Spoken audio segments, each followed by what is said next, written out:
one they're gaining about it.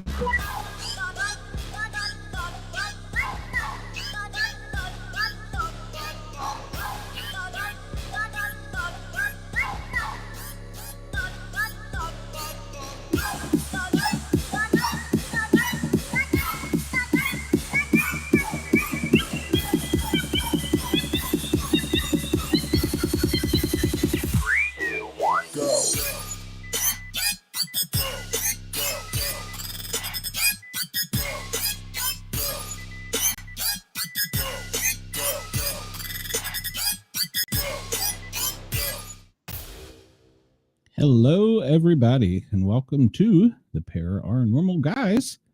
I am Sportcat, your host. I want to throw something out there real quick. If there is any of my fans, followers, or supporters that are in the know on the drone situation going off the East Coast, I will personally have a private show. I will conceal your face, your voice, your identity, and I will never give up my source if you want to come on and go live. So there, that's out there.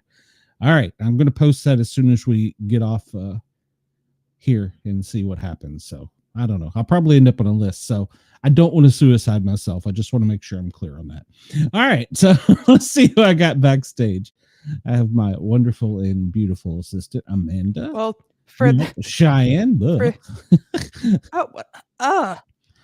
Well, let me just bring Amanda out since I'm talking about it. We're going to talk about her, at least bring her out here, right? So, there we go. I've got so many women, I got them confused. So, I mean, we're both incredibly beautiful. So how can you? Yeah. That is true. I mean, it's true. You're just so lucky, Glenn. And for that particular show of which you're wanting to do, I'm just gonna hide down in the corner and pretend like I know nothing about it. Yeah. Well, I'll we'll just see. I had a person message me earlier saying they'd be interested in doing a show about them, and they said, but I have to go live and show my face and all this. I'm like, oh no, I can record, I can hide your face, I can even change your voice. So would you care to elaborate on what exactly is going on? This is I haven't heard of this. Oh, okay. Well, so if you don't know, granted, I have been locked in a dungeon for over a week. So so apparently there are drones. Oh, by the way, hello Chris and hello Common 277. Welcome. There were overnight last night 50 drones that came in from the ocean, and they spread out over New Jersey and parts of Philadelphia and New York. They're all along the East Coast. The White House, the president has been briefed. He knows nothing about it. The FBI testified in front of Congress that they know nothing about it. The Homeland Director, he knows nothing about it.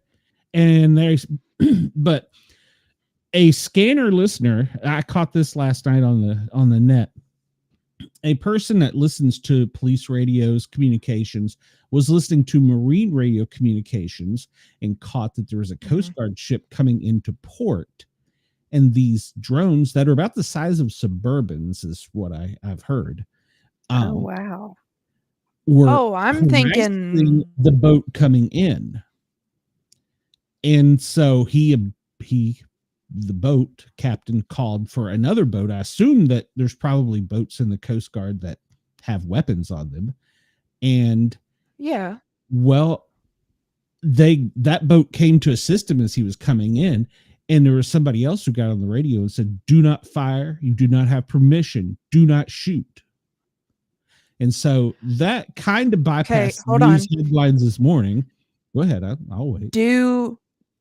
Do they know who it was? Well, or Coast Guard. Does Coast Guard know who it was that told them no shoot, no? It was a different voice. It was not no one come forward. And of course, this was all just recorded audio.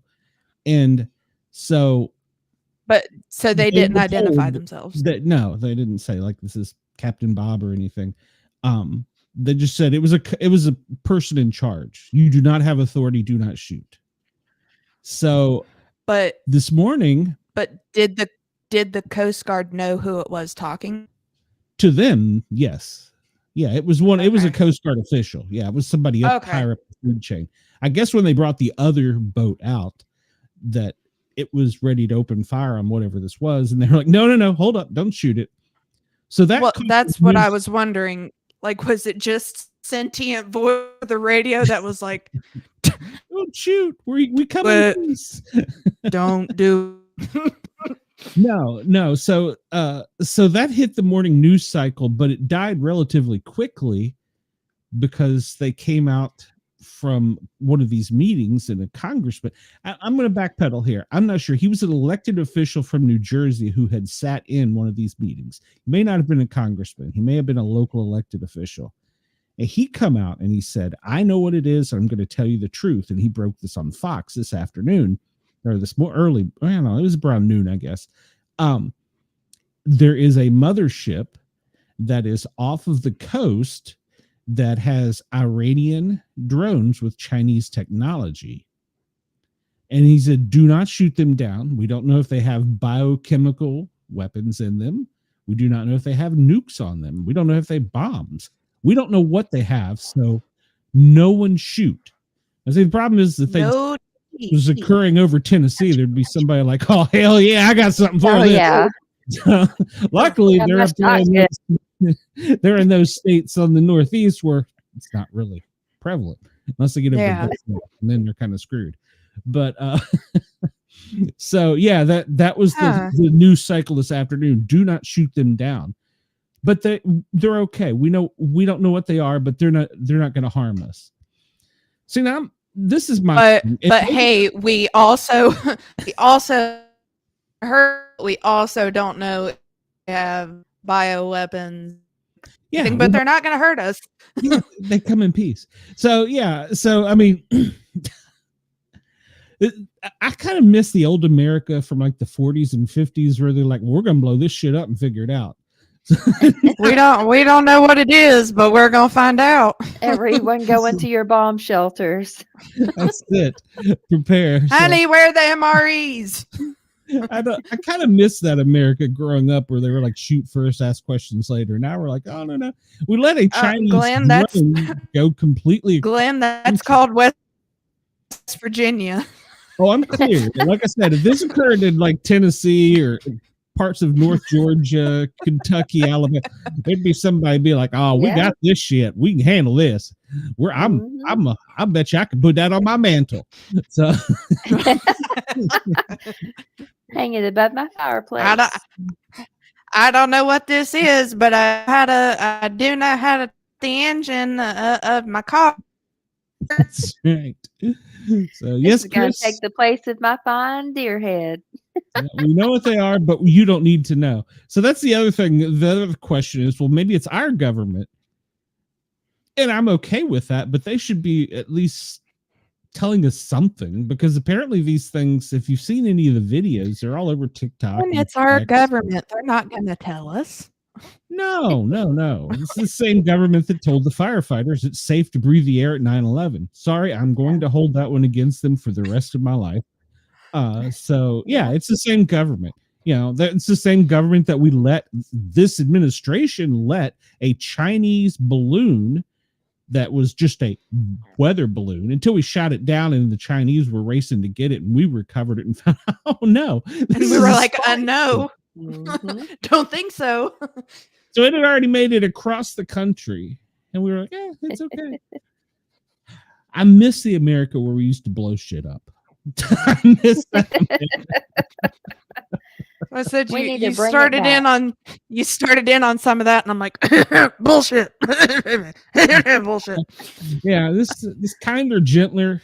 Yeah, that's I'm okay with that until you're in our airspace, you know. You're So, and then they said they couldn't shut the air. They couldn't stop the air traffic because of the holidays. I'm like, well, that's bull crap. The FAA, if they decided to, they could ground every plane, and within an hour, everything would be out of the skies that was civilian. Yeah. So we saw that on 9/11. So I agree, it's probably not the best time of year to do it, but if it's for our national safety or security. Well, national security, but it would be one thing if tomorrow was Christmas and stuff's happening today. Yeah. We got 2 weeks. We got 2 weeks for you to worry about it. That's right. Chris says he finds it disheartening that one nameless voice can make a call that can possibly jeopardize not only our nation, but our planet. Well, see, and that's the other thing. What if they're aliens and then Jim Bob shoots them down in Buffalo? Well, we could start. He is mounting that alien over his fire in place, prized buck. Yeah. I've said for many years that our next war will start because of a scared young military person. They will pull the trigger, push the button, whatever it is they have to do because they're afraid. And I'm okay with that. But yeah, I do miss the America where, we blow things up first and then go back. We can rebuild that. So hey, in hindsight, we should that, but kind of better that we did. Yeah. Now we know that it said made in China on it, so we're okay with that. And then the other top story, and some people are making this guy a hero. 2 crimes occurred and 2 different people died in New York. One was on a subway that was attacking other people, and a Marine veteran went and secured the person trying to detain him, and he ended up dying until police got there. He was brought up on charges and got off. The first vet held the kill somebody. Yeah, detained him. He had him in a hold, but apparently the guy had all kinds of narcotics in his system and was like tough shit out of his mind. He's a bad guy. Senator AOC got on the TV saying that he was a bad guy. The subways are no longer safe anymore because the judicial system worked and let the good guy off. Okay, now keep that in mind. Oh yeah, I'll roll your eyes too. So the guy that was murdered, the CEO of the insurance company, they've arrested this guy and they've brought him in, and now people are like, oh, well, he's a hero for taking him out. Okay, America, we cannot have it both ways. They did catch him at McDonald's, and that's, I think, a Burger King statement. You can have it both ways. Now, do they know the fact this is the guy? Well, they say that they have evidence that includes the gun that was on him. It matches the bullet rifling matches the same gun. It was a ghost gun, 3D printed. And they have fingerprints on a Snickers wrapper and a water bottle with DNA. And that supposedly the guy was caught with a large sum of cash and a manifesto. But the manifesto that has been released has now been retracted. So I don't know if that's true or not. But you can't have it both ways. You can't glorify one guy for killing somebody and then villainize another guy. That's not the way the system works. Who was just trying to save somebody's ass. Exactly. Yeah. So, and and I'm not saying that this makes it right or anything, but what speaking of where you said, we need back the old America. What happened to the respect that he would have normally received for being, a veteran for doing something like that? Exactly. So it's a kinder, gentler country. And it's crazy that you say that. It's crazy that because I saw a video today, completely different topic, but just with you saying kinder and gentler. There is a podcast, a teacher's podcast of teachers talking about some of the crazy stuff that like their students' parents have asked them to do. They talk about all these crazy stories. And it was a group of 3 of them, and one of them is primarily the one whose videos I watch because she's super funny. But it was her, another woman, and a guy on there. And the second woman, who was a guest that day, is like, no, we can't grade our students' papers with red pens. And the main girl was like, she goes, what the hell you mean I can't grade my students' papers with red pens? That's telling them that they got shit wrong. And she's like, no, it's too aggressive. It's too aggressive to grade our students' papers with red pens. I like to grade with purple because it's gentler. And she's like, I'm grading them with red pens so that they know that it's wrong. I agree. Yeah. What the hell? And as soon as you said that, it's exactly, I was like, can't even grade with a red pen anymore because it's too violent. Oh my gosh, Yeah. that's Well, insane. the county I worked in, they had to repaint their entire police fleet. It was black and white, the traditional like cruiser colors, or blue and white. I think they were black and white. Some might have been blue and white. They had to repaint them all because that was too aggressive. So they paint them pink and did they paint them pink and yellow so that everybody felt all happy and fuzzy inside? It was the strangest thing I had ever seen. And because they even came to the fire department and they were like, well, do you think we should take some of the lights off these trucks? No, I don't. Just sweetheart. You understand you understand why the big shiny flashy lights are up there, right? You get that, right? You get why we got them up there? But if you don't, let me walk you through it. You see those, you want us to tone down the siren too while we're at it? Is that gonna hurt your little ears? Is it too much for you? That, in case the big old siren on the front wasn't enough for everybody, because you're all a bunch of stupid effers sometimes, that makes sure that we're coming. All right? That's right. I agree. Keeps in the lights. Now they have the spinning one on the front. Do you all have those? Oh, that we can't have that. Can't have that. That's gonna be you cross the line there. We're too aggressive. Oh my gosh. We went to the Christmas parade last weekend and they had those on the front. And I was like, I'm going to have a seizure. That's a lot. I actually know the history on those. Those are called roto rays, and they're made by a firefighter in Fairfax County, Virginia, where I grew up. It was designed for one of their trucks, and they became so popular that he patented the idea, but quit the fire department and started a company. So yes, those are called. And in fact, when I worked in the county, I said, "Why don't we get roto rays?" And they're like, "Oh no, we can't have roto rays." When I was with the city, that was the first thing I said. We need a roto ray on the front of this truck. They're like, "Oh, we can't have that." Like, what the? Why? Like it hurts somebody. So gonna be what? Is that little light on the front gonna do more damage than if we don't have enough on there and can't get in time because people are a bunch of stupid effers? Which is gonna do more damage, Joseph? It definitely. You tell me. It is a bit much for a parade when you're looking at it straight on. Who's gonna get the hell out of the way now when that?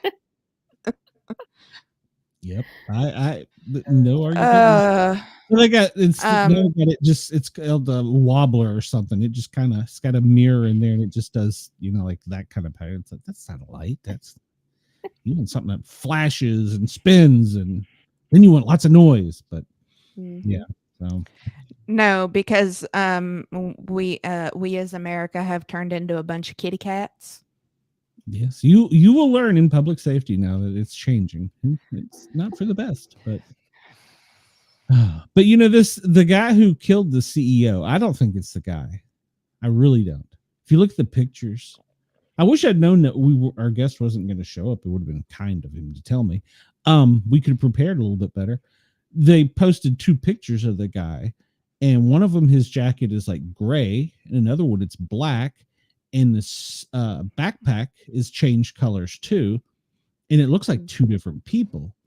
And before this guy was arrested, I told some of my friends, I said, that's twins. That's a male and a female. I said, and you know what we're having? You know what we're having a classic case of here?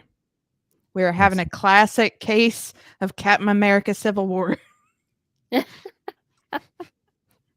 True. Somebody is disguising themselves as the Winter Soldier.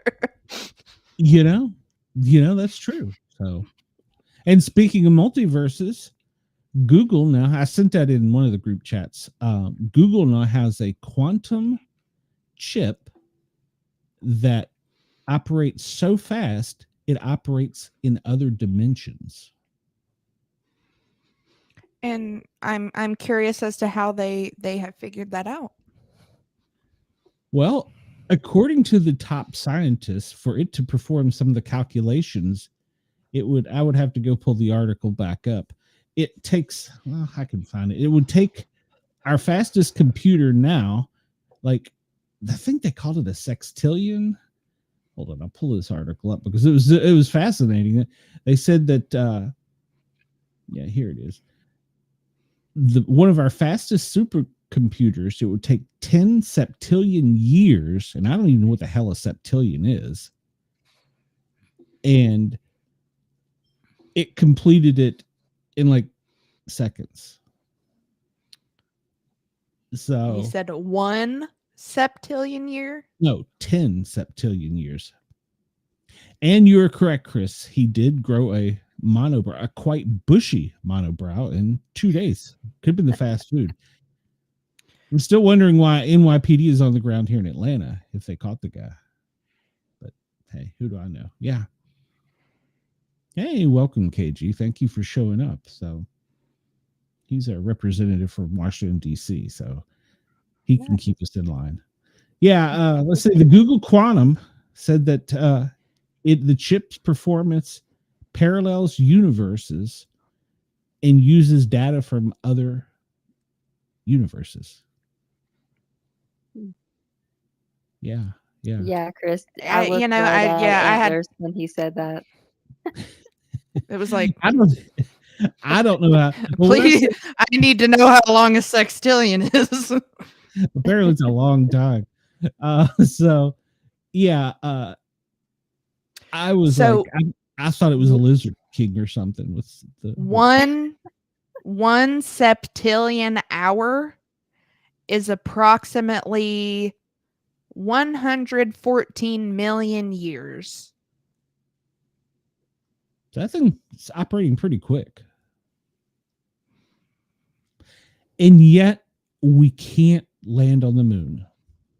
Explain that to me. I will trust the first time. I will trust none of those facts until I hear it from Dr. Stephen Strange. Well, even with the technology we have today, we can't land on the moon. But yet in 1968, was it 68, 62, 68, when we first landed on the moon, and we can't do that now. Our video technology was really great back then. Yeah.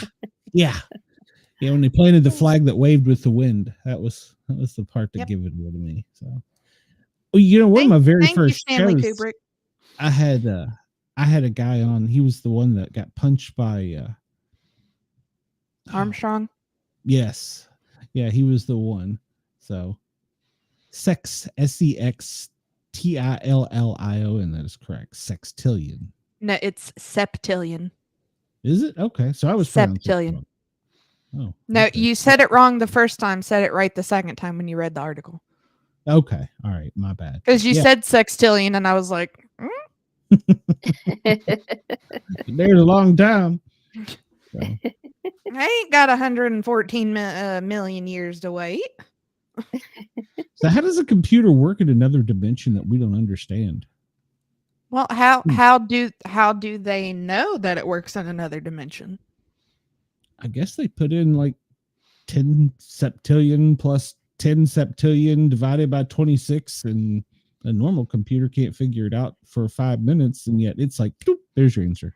Yeah, but Honey, but does it pop up, hey, universe B over here? We're our own dimension and our computers work. Yeah. And they're like, hey, here's another little box over here it's working in. I guess that's another another dimension over there. Yeah. I can't get my audio video to work properly on the computer half the time, much less figure out what's going on in another universe. Hopefully they have better healthcare over there. Google is special. Well, since I've looked, and our second guest has viewed the message, but the first guest has not. I think I'm going to message the second guest and tell him if he wants to come on early, come on over. So, I mean, if the hypnotist shows up, then he can just hypnotize all of us. I the only request I have of him is I have learned a lot of things this week that I need to remember. So if I could just hang on to that, I'd appreciate it. Well, I can only imagine what you've learned this week. As I've gotten older, I've forgotten more than I ever learned. So I heard some young paramedics talking about some new drug or something. Like, what? We didn't have that back in my day. Yeah, now they have some drug that's more powerful than fentanyl. Yes. And it keeps getting better and better and better. By the way, instead of there being cocaine bear, we have fentanyl dolphins. Yes, this is a thing. I broke this on my show tomorrow. Apparently dolphins are getting high on fentanyl. Dolphins do not drink. I didn't know that, and I don't know why I didn't know that. It kind of makes sense. But they're very, very horny. Yes, they are. Don't ask me how I know that. But anyhow, now I guessed it. So, it's a lucky guess. So now they're hopped up on fentanyl that they suspect, and the smugglers at the border are throwing overboard, and they're absorbing it through their skin. And they're just having a good old time. So if we get attacked by dolphin that's high and horny, good luck with that. Lord, that's worse than what you might get walking down the road here. Makes me here. I've been worried about cocaine bear and Sharknado. No, that's not what you got to worry about. Well, now you got to worry about I think meth gator too. Meth gator. Yes, I heard about that. Oh my gosh, we have cocaine bear up in Lexington at Kentucky for Kentucky. Next time you go there, take a picture for me, please. Oh, I've got a picture. I've already been there and taken it. Oh, okay. You have to send it to me. Yeah. She's like, I got you, fam. I already got that. I did a whole thing on that because there's a movie out. It's a spoof on Cocaine Bear, or it's a Bigfoot. Oh Lord. And I can't recall the name of it, but yeah, apparently the Bigfoot gets high on cocaine and goes on a rampage. So, I wonder if Greg Ogles filmed that one, but Probably. He keeps trying to get me to come out in the woods with y'all. Well, yeah. We need to go. The sharks are apparently too absorbing the drugs. What are we doing to our environment? We got stuff coming in our air that we don't know what the hell it is, and we're doping up our mammals. Our porpoises. It's great. Oh my gosh. We got high and horny dolphins now. We're just and well, the Navy for a while was trying to train dolphins to do things. So now if we can get them high, hell. It just all of this going on really makes me look to where they've got 28 years later coming out next year. I'm just like, oh God, we're through So yeah, what's gonna happen? What's gonna happen next? Sharknado, high dolphins, yeah. Well, you know what? After last weekend, and I had to edit the show, I would put money on B Dizzle over Cocaine Bear.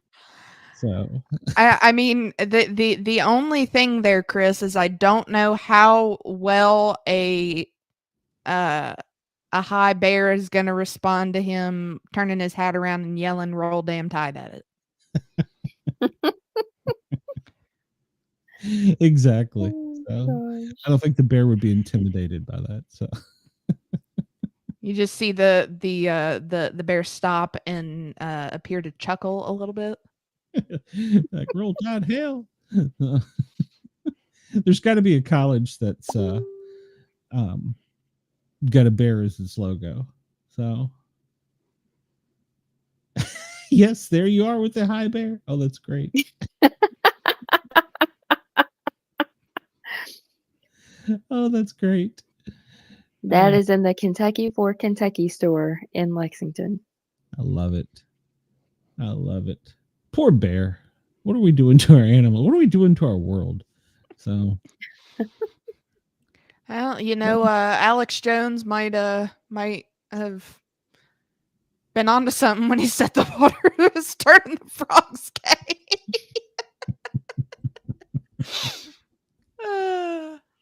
Chris, in a strange sort of way, I kind of agree with you. So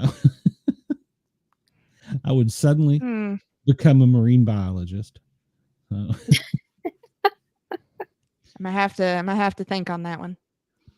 Back in the day when I was a flight paramedic and we would go around the world, every night we would end up in a bar because, well, what else does a flight crew do? And so, yeah, she'd probably like it. You're correct, Cincy. So, you would talk to people, and I would talk to people, and they would ask you, "Oh, what do you do?" And you'd tell them you were a flight medic, and sometimes you get, "Oh, yeah," and then they want to have this whole conversation with you. And then there's the other time they just ignore, like, "Oh, yeah, cool, whatever." So we started just making up things. And so I told one in Miami, I said, I'm not really supposed to talk about it, but I'm a dolphin trainer for the Navy. She's like, what? It's like, I was trying to get rid of you. She's like, no, tell me more. You were in a secret project that trains dolphins. Yes, I am. They go after submarines. We get them high on fentanyl, and then they go and they tap in the side of it, Morse code, and then they implode. I was trying the problem that we have with the dolphins and the submarines now is that, the dolphins already have a very high libido, and they see a submarine and they're like, So our thought process was, fentanyl will probably help. But then due to some recent discoveries, maybe it would have been a smarter choice to have given the dolphins cocaine instead, since apparently it does have the tendency to make some things not work. So, hindsight is 20/20, but true. But we only found that out because of a cripple. So,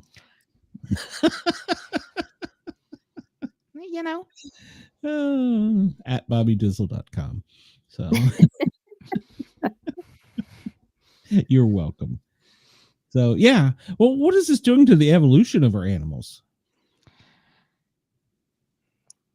They're going to become kitty cats too. Or extinct.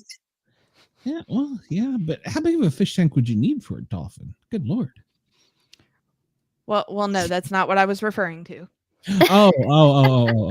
Gotcha. FM friendly. Sorry. We need to find some of the yes, we're going to start adopting the dolphins. I don't need a horny dolphin in my living room. I mean, you never know. Are you sure? Yeah, positive. Absolutely positive. Hey, you've got all the property out there. We'll just get you a big Shamu tank for them. Or we'll let them go live in the pasture. If I didn't have ichthyophobia, sure. Oh, that's right. She doesn't like fish. So. It's a porpoise. It's different. Yeah. Okay. Yeah, I think It's I, still I would like to try to swim with a dolphin and see if I freak out like I would other fish. You might want to choose something other than a dolphin first. Yeah, Shark. I agree. No. Well, something that's not going to attempt to violate you in any way, and something that's not going to try and eat you. Yeah. Wait, you I don't know can what that come would to. Perhaps an otter first. Oh, they're pretty cute. Yeah. They're not There you go. fish. And it's not a fish. It's yeah, but no, you're working your way to other things that primarily live in water. So Small, Yeah. steps, small yeah, steps. baby Yeah. steps. Well, you can come to I the would love Georgia Aquarium, and they will allow been. you a few times a year to actually go Yeah. in the water and swim with them. That would It be costs a cool. lot of money, but Bobby could afford it Oh. because But yeah, That big government money. yeah, He probably knows. He probably knows what's going on with the drones. And he won't tell us. Yeah. So yeah. Bobby is educated? Hey, God, I wish he was here to Su- defend himself. surprise! No, that makes it even better. I Surprisingly, thought maybe he wasn't. He went to Alabama, so I mean, granted, we never said how he ended up in the position that he ended up in. So That's it could have been he could have been a nepo baby. We don't know. Doesn't mean he Well- had to. Doesn't mean he had to be educated. well, remember, he told us while he was in college at the University of Alabama, he was safety patrol. And I don't know how your all school were growing up, but the safety patrol was a total different group of people. So I'm trying to be politically correct here. Of assholes. No, like, open the door. Open the door. Yeah. Okay. So yeah, that was maybe it was just Washington D.C. though. I would hazard to guess that in Alabama it would probably be a tiny bit worse. If it was that bad in DC, then Let's see. Our last. Interesting. Yeah, I should hey, TikTok. you learned something new today. Yeah, I sure did. Oh, that's great. The straight face really made the whole thing. I was pretty serious. He's educated. We need to TikTok that moment. So.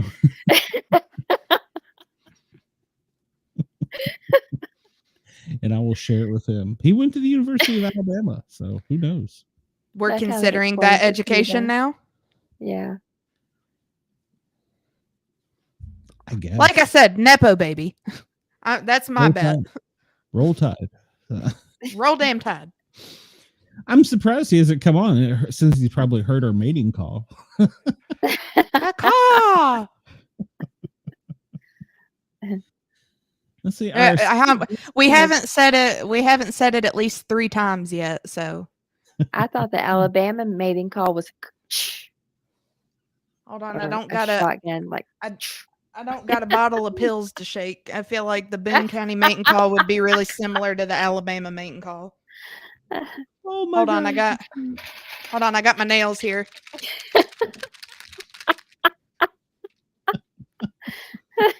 it would be hilarious if he did just pop up in the chat. You rang. USOBs. That was great. That was great. Our second guest is trying to get on as we speak. So, Oh, good. you can't consider them play a football team this season, so educated will have to suffice. Yeah, that's true. That's true. They didn't make it, so they're not even playing a game in their state. Can't show their faces. I think they're looking. Chris, you'll have to look it up. I can't remember right up, but they're like in the Nacho Bowl or something. It's like some little town bowl. Sponsored by Sheets. Nacho Bowl sounds good right now. At least it's nacho cousin. I could go for a nacho bowl. Yeah, you know, Beth made Mexican tonight, but she got home late from work, and I didn't get to eat, so she's like, "Oh, I'll just leave you a plate in the microwave." Like, yeah, good times. Oh God. So, Soggy. Abe made pancakes. yeah, it's weird you say that. That's what Wyatt, the tiny terrorist, was requesting. Oh I yeah. haven't had pancakes in a while. He makes great pancakes. We each have like our own thing we make, and he's great with the pancakes and the pot roast. Yeah. That sounds good. Yeah. I love Abe's pot roast. Delicious. I'm getting hungry all over again. He makes some good meat. Yeah. Abe's I can see the love in your eyes with that. So yeah. I got you. I wouldn't have married him otherwise. Smart girl. I don't know what Beth's faults were on this. I don't know what happened to her. She hit her head, so she got me. Which call'd you get her from? Hey, she's a true Yankee. She's from Washington, D.C., so I'm not a Yankee. We're considering that a Yankee now? Well, yeah. You got to learn to make some different line, yes. Since when did DC become... There's a little line around it. No shit.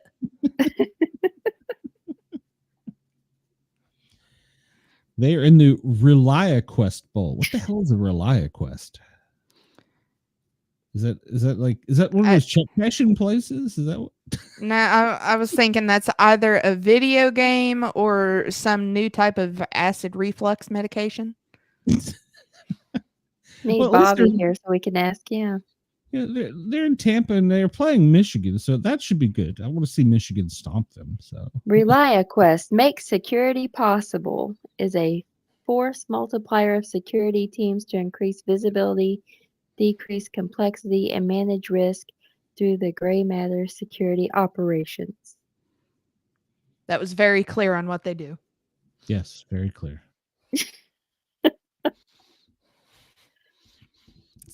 ReliaQuest, we do stuff. Maybe, let's see. American Cybersecurity Technology Company. That's right up Bobby's alley. Must be his people. Tampa. All those educated people from Alabama. Them educated Alabamians. Maybe that's why I don't understand him. I went to wrestling school. I didn't go to college.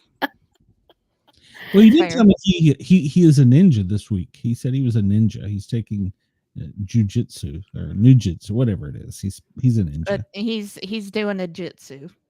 Yeah. He said he could kill me with his feet.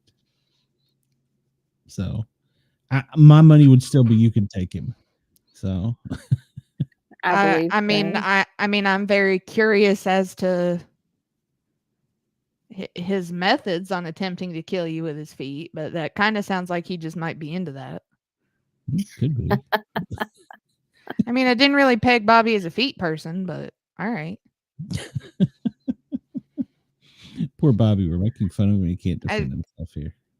Oh, so sad. So absolutely sad. So sad. Somebody in our chat, if we start rat us out. So if we start talking in bigger words, then it'll be all right. Yeah, he's all book smarts. Is that what it is? They got books in Alabama. I mean, if by book smart you mean picture book smart, then yeah. They have Bibles. Bible smart. There we go. Yeah. Oh yeah, Chris has enjoyed that you have to watch sports. You haven't this week. Hey. To be fair, I did find. Now, granted, I can't remember the names of the teams now, but I did find watching hockey to be quite enjoyable, but only because they tend to get very violent with each other. Yes. Yeah. And for some reason, after they were watching a WVU game. Volleyball came on, and I was like, okay, I could watch that. That wasn't bad. Yeah, I like volleyball. But this whole week, we've been doing training for our new system because now dispatch is moving over to where the sheriff's office is. So we'll all be under one roof. One big happy family. Well, so now when the cops want to get away, they'll have to go downstairs to dispatch instead of having to go across the road to dispatch. So at the old building, we've got like one screen up in the back that has like 8 different screens on it to show each of the different cameras. And to me, we don't even have to use that. We only use it to see who's knocking at the front door of dispatch. But so now in the news center, there is 5 or 6 TV monitors in there. And there is one huge one and then like 4 or 5 smaller ones. So it was funny. I was telling Glenn whenever we came in yesterday. It was even funnier today too. But so whenever we broke for lunch, I had just ran up the road to get a coffee and came back. Well, then in comes my boss. He and I didn't realize the 2 other guys from my shift are sitting over in the corner. They hadn't left. And he's like, well, you can really tell who works night shift and who works day shift. And I was like, oh shit, it is just us in here. And there we stayed again today.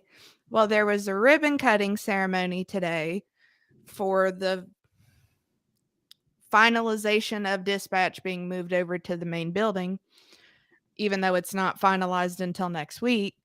And our boss comes in and he goes, all right, so who wants to be the one to come out and take a picture with everybody? And the 4 of us look at each other. We're all wearing hoodies and beanies. Then I look over and day shift is all looking at each other. They're all wearing hoodies and sweatpants. And our boss is looking and I was like, well, John, how professional you want it to be? Because this was what I was wearing. I was like, I mean, I can go rep Dunder Mifflin if you want it to be on the cover of the Charleston Gazette, but I don't know how you feel that. So he looks over and one of the guys, the hoodies from day shift was so our abbreviation is not an abbreviation at all. It's NCDHS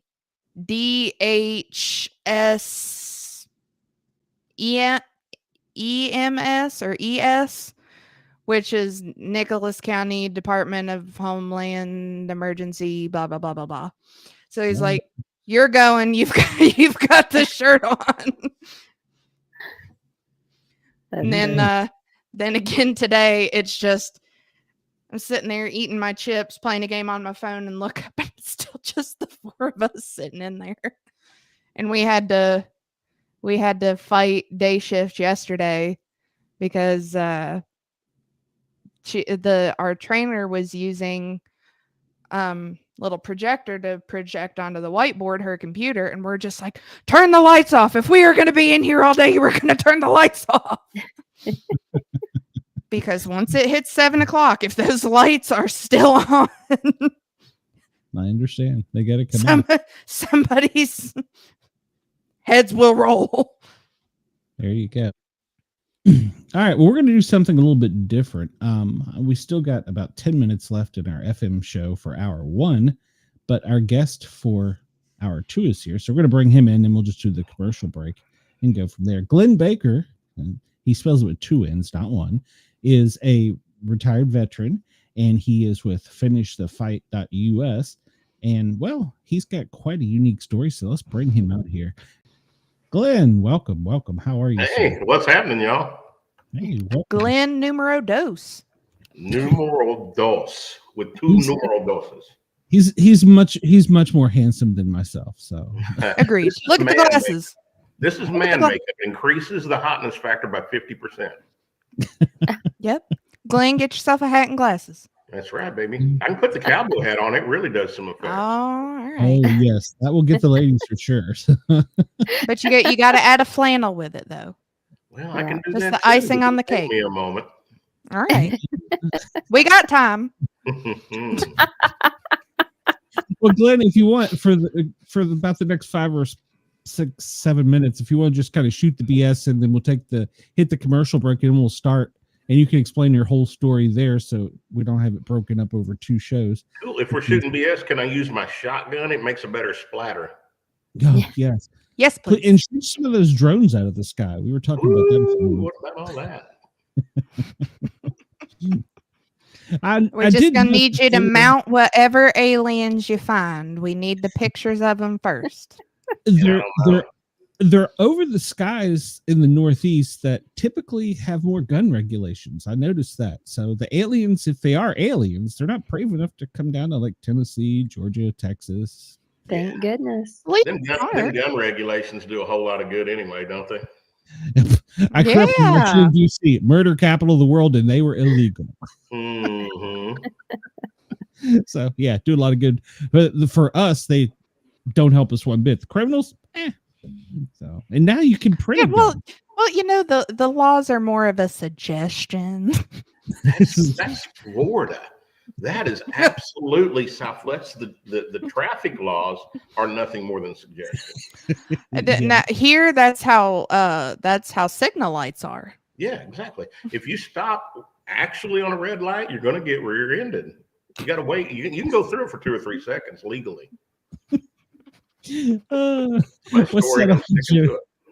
What's that old joke about he won't run a green light because he's afraid his brother is coming on the other road or so? I forget how that's true down here. I'll tell you the fastest. When I was a flight medic in somewhere in South America, we had they didn't send the big limo, and I don't remember what. I'll be nice. Country in South America we were in. It wasn't a pleasant one. So they sent 2 Mercedes. And so the pilots got in one and me and the nurse got in another one. And when we took off, one went one way and one went the other. And I looked at the nurse, I said, "Are we sure we didn't give the wrong vehicle? We weren't just kidding." And I kid you not, they were going through street lights, honking horns. It was like NASCAR.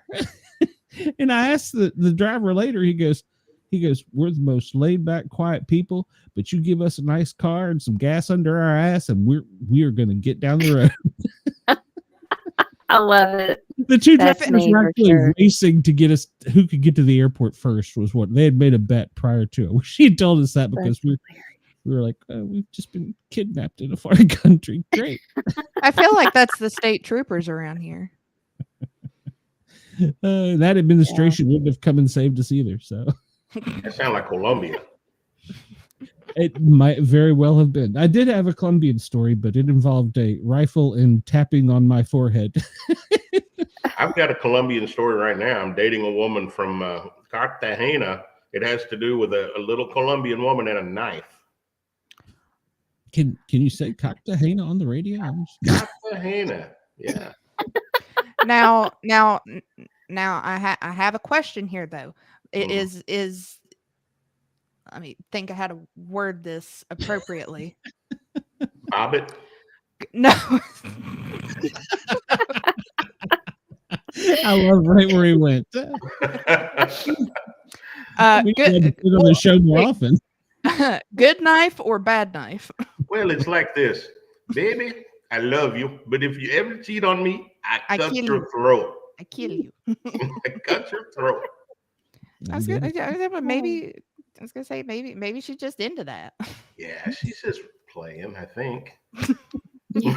I went to a show one night, and one of our friends brought his uncle-in-law, and he was not from here, and he raised his shirt up and he said, "My wife stabbed me right before I came here." Mm, And he has never been more turned on in his life. spicy. Yeah. Just a So little, watch out. just a little Never poke. know. He still made the Yeah. show, so that's what counts. He So. still made the show. Yeah. Was He that was one not of the missing wrestlers? Blackhawk. Oh, No, okay. that was just at a redneck bar to see Blackhawk. And there's not a whole lot of difference between Colombian women and redneck women. They both kill you, Yeah. It's true. Yeah. but you'll smile all the way to the grave.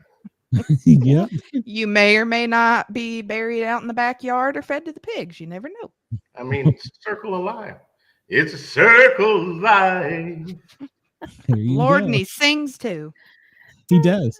He does. I forgot to mention that. All right. Well, let's hit the button here and I'll restart the timer and we'll let Glenn tell us all about himself. For everybody at WDJY, I hope you've enjoyed an hour of our banter of just BSing and Radio Fairfax. We appreciate your support. And everybody come over to YouTube and find us at Sportcat Shows. Like, follow, share, and subscribe. Chris And isn't doing his job tonight. Yeah, Chris has let us down. And we will see you next week. Everybody else, hang on a second. Let me find a button to push here. This is getting more complicated. I got more buttons over here than I usually do. Let's get ready to rumble! I'm Miranda Maverick, and when I'm in fight camp, I never listen to the Sportcat podcast. It's just because you're old. That's true. Everybody, welcome to the Paranormal Guys. This is hour 2. If you're on WDJY, WRFN, Radio Fairfax, or one of the other channels that I forgot at the moment, you can come over and find us live every Wednesday night from 9 to 11. We have 2 different guests, and tonight we have our 2 guests. Glenn Baker, he's a country and western singer. I forgot to mention that earlier. And Marine, were you a Marine, sir? I was in the Army, actually. So an Army veteran, and he's got a great story to tell. So Glenn, the floor is yours. And like we discussed in our chat, after we hit the time for the next one, we'll be radio free and we can talk about anything we want. So Cool. Now, real quick, Glenn numero uno, I feel like you may need to apologize for mixing up the Army and the Marines. I said Glenn numero uno. I think the Marines would be a little more offended than I am. Okay. They got this like cocky thing about being a Marine. No, never. A little, you know. Never. I'm good to go. I call myself a soldier. I fought in Desert Storm about 35 years ago, 36, something like that now. You don't look a And, day over 20. What's that? You don't look a day over 20. Oh, God bless your heart. You want to borrow my glasses? I was 23 when it was called up, and I had a 4-month-old son and found out she was pregnant with the second one when I was over there. So it's been a minute or two ago. My son just turned 34. My daughter's 33. Oh Wow. my goodness. Yeah. doesn't seem possible. I remember right where I was when that started. Yeah, so do I. Oh yeah, I bet. I grew up outside of Washington D.C., Fort Belvoir, and of course that was CNN was, that was the thing at the time. Now who cares about them? But they were doing live as it was happening at the same time on Fort Belvoir. Fort Belvoir is an interesting military base. They've changed their MOS and do several different things now. But there was explosions and bombs, and then suddenly there was a jet that came through the air and dropped something, and then there was a bigger boom, and it was all quiet. And then Desert Storm started. Yeah. And the Washington Post, usually when something happens on Fort Belvoir, it's a squirrel that does it. That's usually, when we lost power for 4 hours after a large, brilliant white flash. Oh, it was a squirrel got into a cable or something. But they said that they were training for Desert Storm back in the swamps of Fort Belvoir. And that the Navy SEALs had been dug in for a while and the Marines discovered them. And that's what that was. It was training. I was like, why the hell was the Air Force scrambled over? Training. A little friendly fire. Yeah. Well, Glenn, Perfectly what safe. do you want to know, my man? Because you got me on here. I just Everything. finished up another show. I'm ready to talk. What do you want to know? Everything. Well, we do appreciate your time that you did for us in the military. You keep us free. We definitely appreciate that. So you're more than welcome to talk about that any that you choose to, or if you choose not to. And then of course you have started a second career now that you're out of the military with your music, and I'm trying to get you on my radio station. So maybe we'll like that. Yeah, I came back into music in 2020 after taking 17 years off.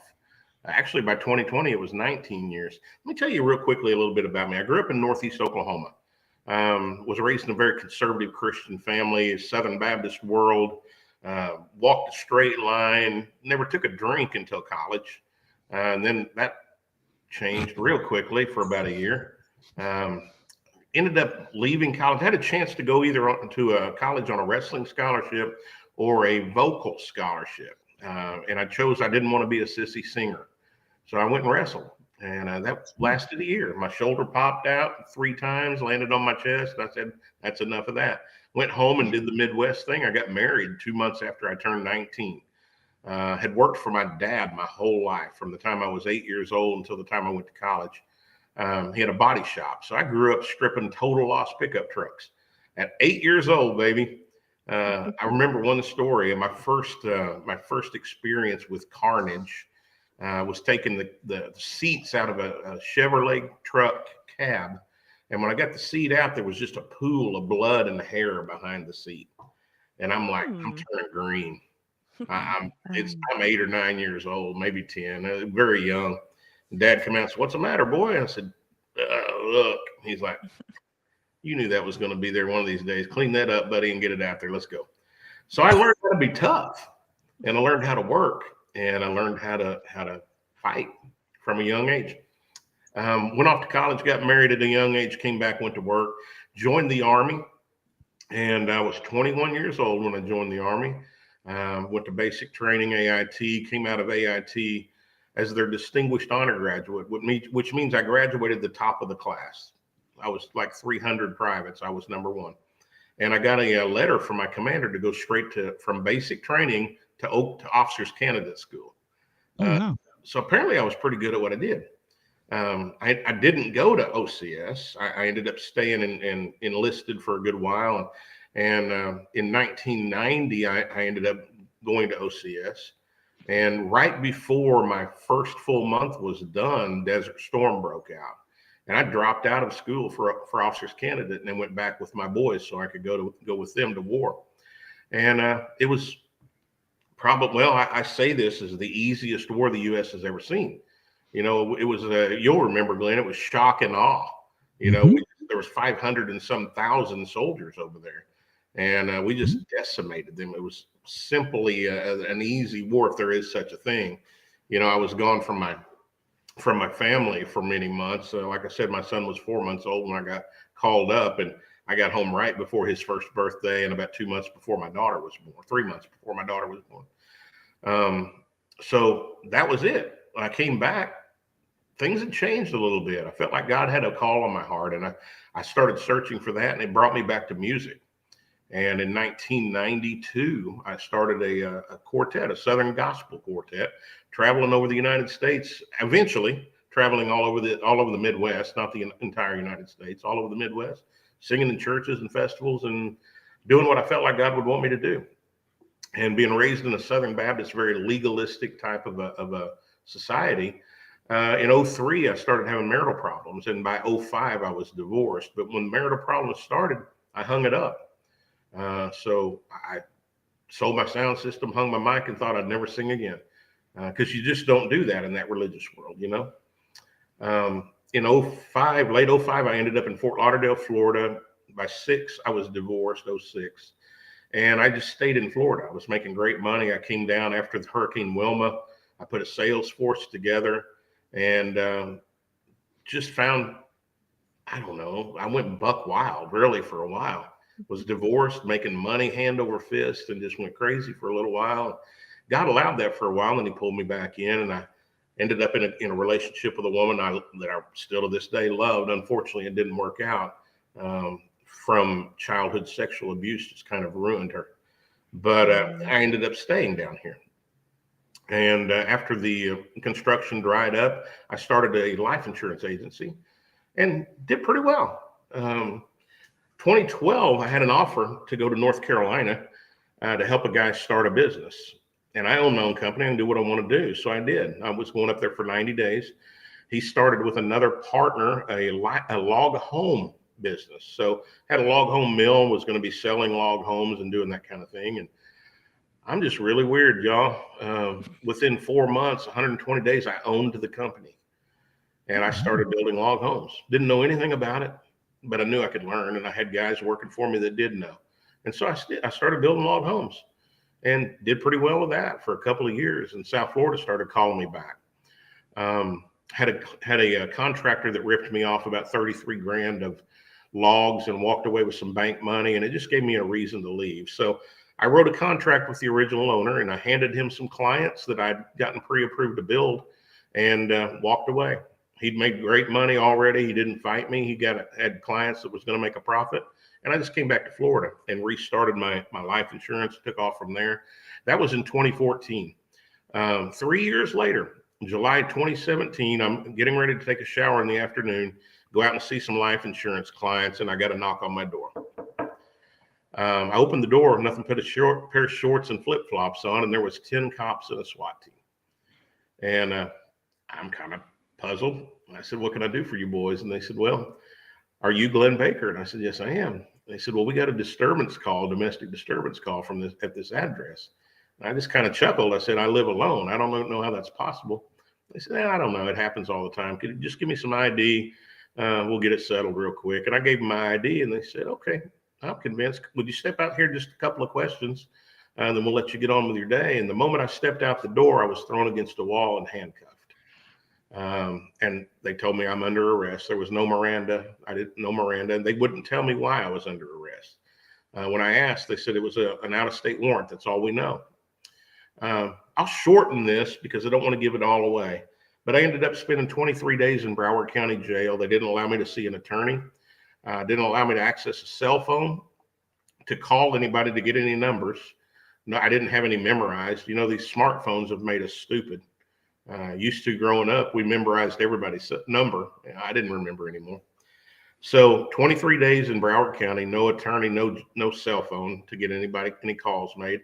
I ended up being transferred to North Carolina, where I found out one of those partners had embezzled $22,000 from a client that I'd given him 7 months after I left the state. And I didn't even know it had happened. That other partner just happened to be a retired pastor, 49 years in the pulpit, 25 years on TV. And he took money from these clients and told them that I had done it. So I think now that I know the answer, I'm thinking I'm going to get out of there pretty quick. And that didn't happen. I was in that jail for 51 days. So a total of over 73 days in two separate jails. When I finally got out and got on a train to come back to Fort Lauderdale, I found out I'd lost everything. My home was gone. My car had been repossessed. 80% of my life insurance agency had been taken from me. They could do that because I hadn't been with them long enough to be vested. And the night after I got home, I caught an infection in that jail a week before I got out. They wouldn't give me medical treatment for. The night after I got home, that infection went into my right eye and it destroyed my cornea. So I was blind in my right eye. Lost everything. To that point, y'all, I had been an American that thought my country had my best interest at heart and loved me. I spent a year not caring whether I lived or died. God gave me enough business to keep a roof over my head. My former landlady let me come back, even though she'd evicted me. And she evicted me because she didn't know where I was at. Couldn't call anybody. So I had a roof over my head, made enough money to keep my head above water, bought a cheap little car, and just survived for a year.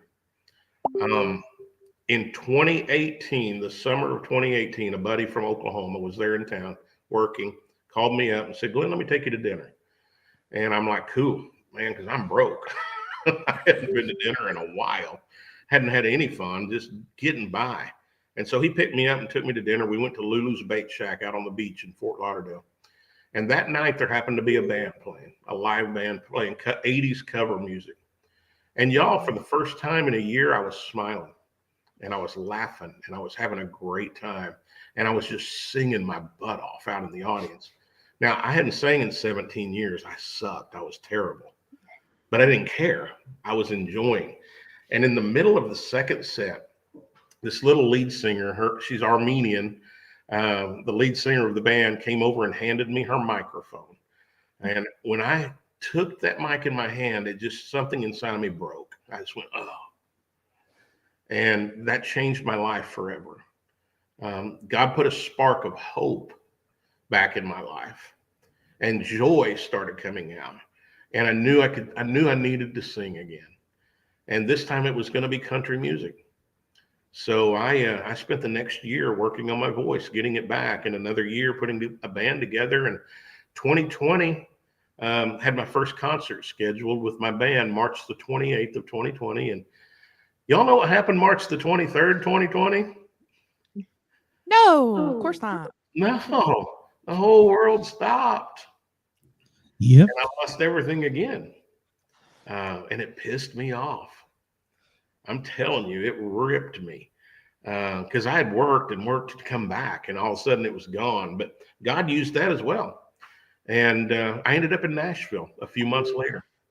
And I was writing music with some pretty amazing songwriters and recording. And by July the 3rd, 2020, I released my first song to the country music world called Freedom. And it didn't have a lot of traction in the US, but it went all overseas. And shortly after that, I wrote my second single, and right in the middle of the COVID fiasco. Do y'all remember how the media, and I don't watch the news, hadn't watched the news in 20 years, but if you're on social media, you get some of it, and how they were making up these catchphrases.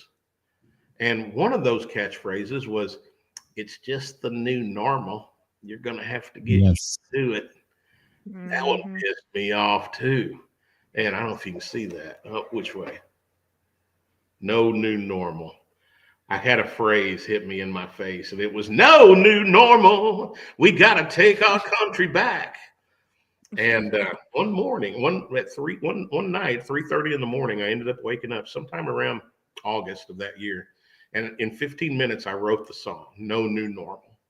And I've been blessed for that one to be played all over the world too. It's played big in New Zealand right now. And it's a protest song about the left and the right. And we've been lied to all over the place. And I found a mission again, guys. And it's not to hate on America. I love my country. I just hate what it's become. And the lies that we've been told from top to bottom. And so my new mission in life now as a soldier and a warrior is to take a stand and help guide us back in the right direction. And I was doing it with music. So that pushed on for another year. And then in about, I think it was July again in 2021, I had an opportunity to go sing those songs at a fundraiser. General Michael Flynn was actually the guest speaker there, and I was the music. And we did our thing, and then I didn't know anything. I knew it was for a veteran. I didn't know what it was about. And after we got done, they pushed a veteran out on the stage in a wheelchair. And this Marine had been paralyzed in Afghanistan 7 years before. And because of the help of an exoskeleton, a robot that he wears, he was able to stand up and walk around that room, and was telling everybody he now gets a chance to walk his daughter down the aisle someday. He can reach the top shelf for his wife. He feels like a man again. And I didn't feel like a man, y'all. I was in the corner crying like a baby, tears dripping out of my beard. And that was the third time in a year and a half that my life changed. And I knew I had a mission. And I ended up writing a song. And it took to get the song the way I wanted it and to get ready to film the music video. But I finally found somebody to film the video in Woodstock, Georgia. And that was in July of this year. So we were heading up there and to film this music video. And it's about two young men that meet standing in line to join the military. And they raise their hand, sign the dotted line, jump up on the bus, become best buddies. And, they go to training together. They make a pact. They're always going to be there for one another. And by the third verse, all hell breaks loose and they're in a war. And they get hit. And the raid was hot. Steel fell like rain. He saw the blood on his buddy's face and he fell right down where he lay. and his buddy dies in his arms. And the rest of the song is just about finishing this fight. And that's why that's so relevant to today. The country that I once knew is not the country that I fought for that's here right now. And we've got to fight to get some of that back. You know, our freedom is at risk. And you can call me a conspiracy theorist. You can call me whatever you want. I don't give a crap. Our freedom is at risk. It's been easy my whole life, and it's at the point now where it's not easy. We're going to have to pay a price. And my price is music, mouth, and now documentary. We just finished this fight, Diary of a Pissed Off American Soldier. And I just released that 2 weeks ago. And that's the reason that I'm here, is to talk about that. So Glenn, I took off and like went on a rabbit hole with you, but that's Glenn Baker up to this point in my life. It's a rabbit hole I like. Thank you. First off, I've seen the video. It's incredible. And the music's incredible. I encourage everybody to go watch watch the music video. I haven't seen the documentary. And it's amazing. It was one of the reasons I wanted to not only get you on here, but I want to get you on the Thin Line Rock Station. I served in a different capacity. I was just a firefighter paramedic. I never got to the only mission I ever went was I did a secret squirrel mission as a flight medic into Kandahar to pick up a secret squirrel. So that's the only thing that I ever did like that. You know what? Take the just out from in front of that, because you put your life on the line a lot too. Yeah. It's a different uniform, but it's still a uniform. Yeah. Oh yeah. Well, and I got taken out of the line of duty too. So yeah, I get it.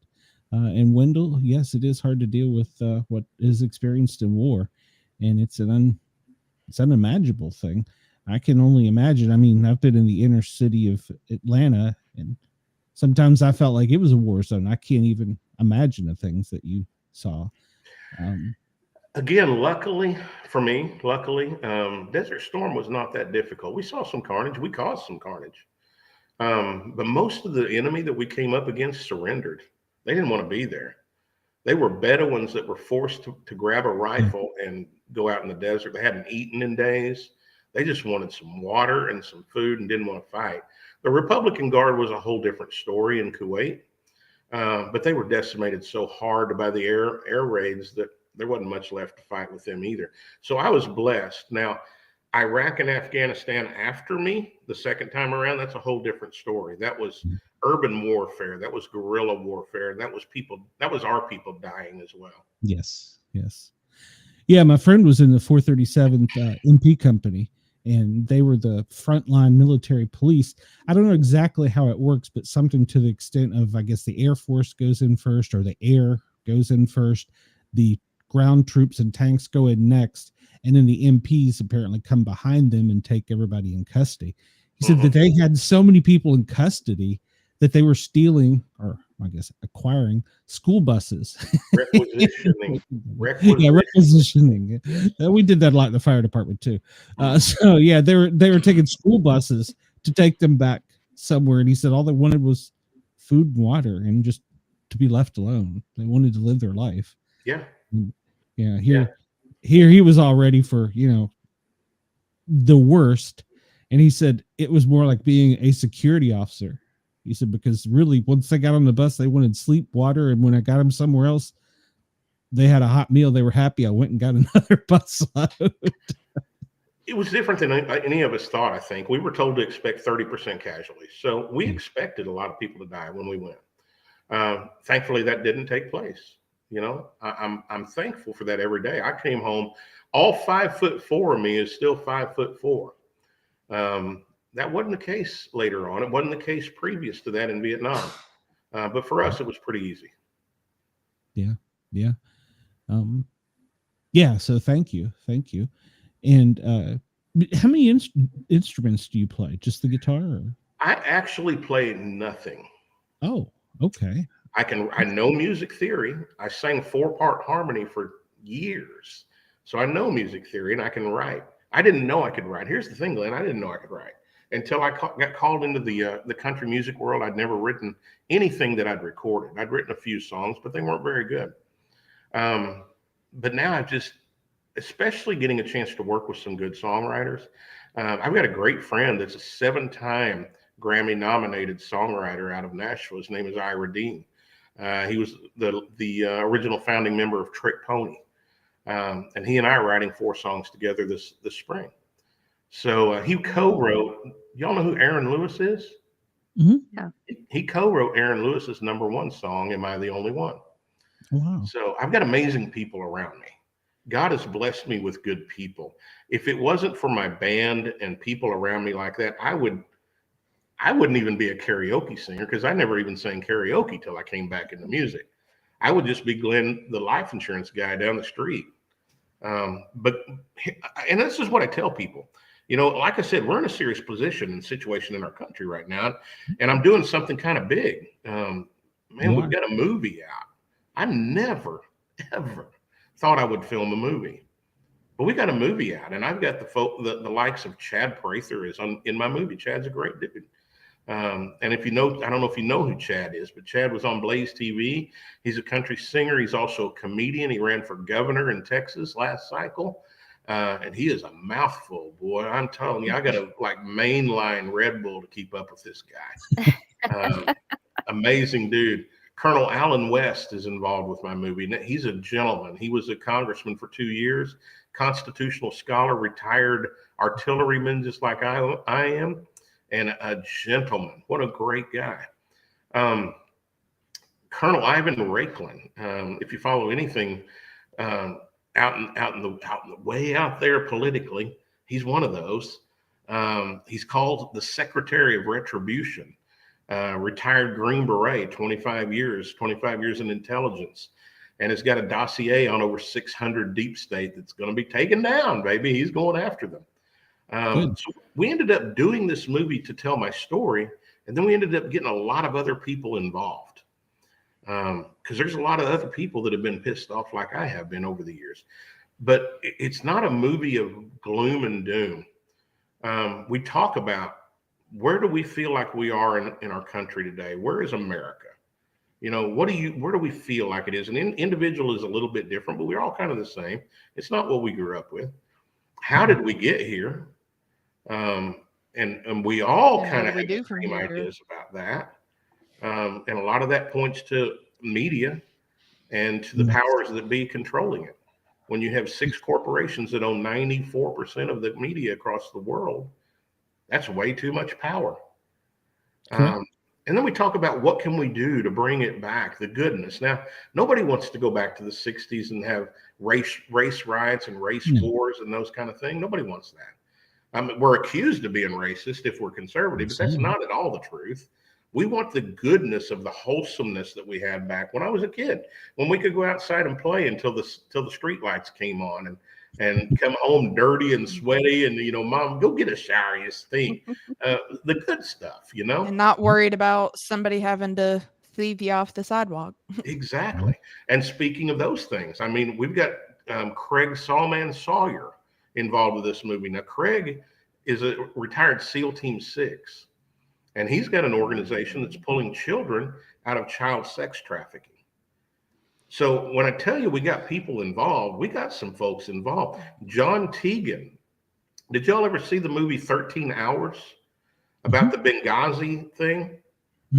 So that was written based on John Teagan's life. And John Teagan is a friend of mine now, and he's involved with this movie, Finish This Fight, Diary of a Pissed Off American Soldier. And he's pissed off. He got left in Benghazi by Obama and Hillary to die, and had to fight his way out. So we talk about those things, and then we talk about finally the coming back to God. And you know, we're a pretty I can't even get the words out. We're a sinful society. Let me just keep it PG or G. We're a sinful society. We've got a lot of stuff being forced at us to call it normal when it's not normal. And it's not the people. God bless people. Man, I love people. I've got friends that got different lifestyles and think differently than I do. And that's all well and good. But when you start forcing debauchery down my throat and saying I have to celebrate it, I got a problem with that. I'm not forcing you to celebrate my beliefs. I'm going to share with you my beliefs and how I believe, but you don't have to. That's up to you. So don't do that to me. So we talk about how to bring God back into our country. It's an hour and 53-minute movie. It's got some entertainment in it. It's got some comedy. Ladies, I do a topless scene in this movie, but it is blurred out, so it's still PG. Well, then you took the fun out of it. Well, I thought about not putting the blur in, but I was also going commando, and it was just a little too much going on right then. So, yeah, we decided Contrary to popular beliefs, we women can appreciate a good set of titties. Well, maybe I ought to do an unrated version then. There you go. But we have some fun in the movie, but we bring about some dark things and how to fix our country. And this is my passion that's going with my music, and this is my life direction. And I'm just honored to be able to be associated with people like I had the opportunity to talk to and become friends with. That's great. What do you think the first step is, or have we already made it as a country coming in January? Waking up was one. My wake-up call happened when all that crap happened to me. Up until that point, I believed everything the government told me. I thought they had loved me, had my best interest at heart. I believed it until I spent 73 days in jail without any evidence against me. That one blew me away. That one took a minute. I'm thankful most people haven't had to go through that to be able to say, there's something not right. So I think the first thing is realizing we've been lied to. You have to figure out that level on your own. You know, I don't just listen to me or don't just listen to somebody on YouTube or whatever. There's some people out there that are lying on the right, just like they were on the left. But there's a lot of stuff that we've been taught as truth that's not. So I think that's the first thing. Mm-hmm. And then deciding to get up out of your comfort zone and actually doing something. Because we become very complacent when things are easy. There's a saying out, it says good men create good times create weak men create bad times, and bad times create strong men. We're in the strong men phase right now from the bad times. So we have to decide if we're going to take part in the solution. And it's not out burning buildings and beating people up. It's about taking a stand and finding out what you can do that's helpful and then doing it. Come off your butt. Get out of that lazy zone where we've sat, and I've been guilty of it.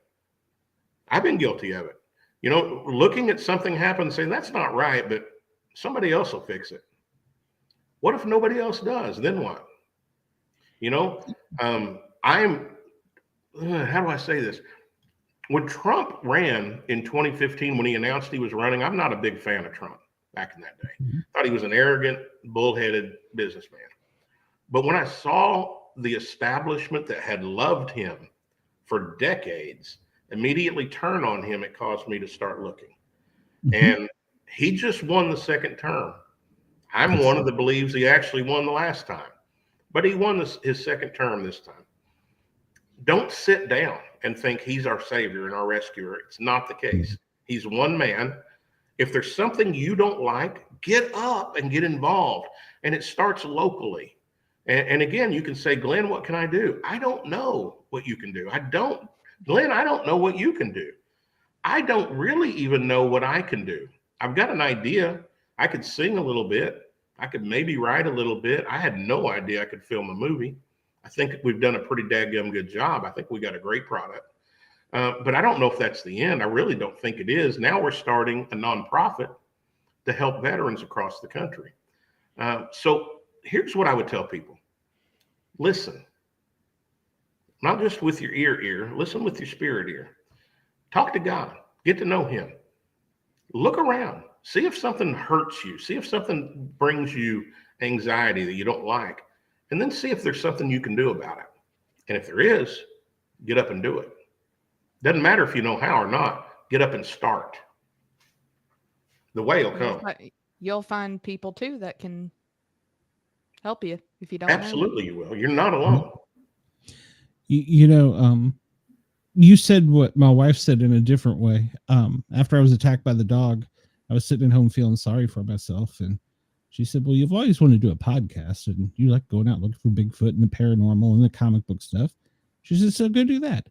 And she pushed me. I didn't want to. And slowly this has progressed. And I know we're called the paranormal guys. Obviously, I'm not surrounded by guys anymore. That person bailed on me. I would say that you probably did an upgrade.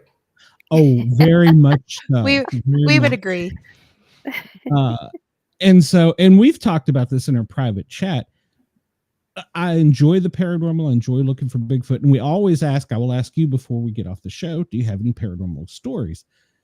But I changed this to where I have a microphone and a mouth, and you have a story. I don't care what your story is. You could be a truck driver. Everybody's got a story. I want to hear your story. I don't want this to be about me or about the girls, even though they're quite beautiful.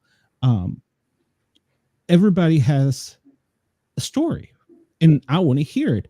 Some people, such as yourself, have an amplified story of things that they have done. Others, not quite so much, but everybody has a story.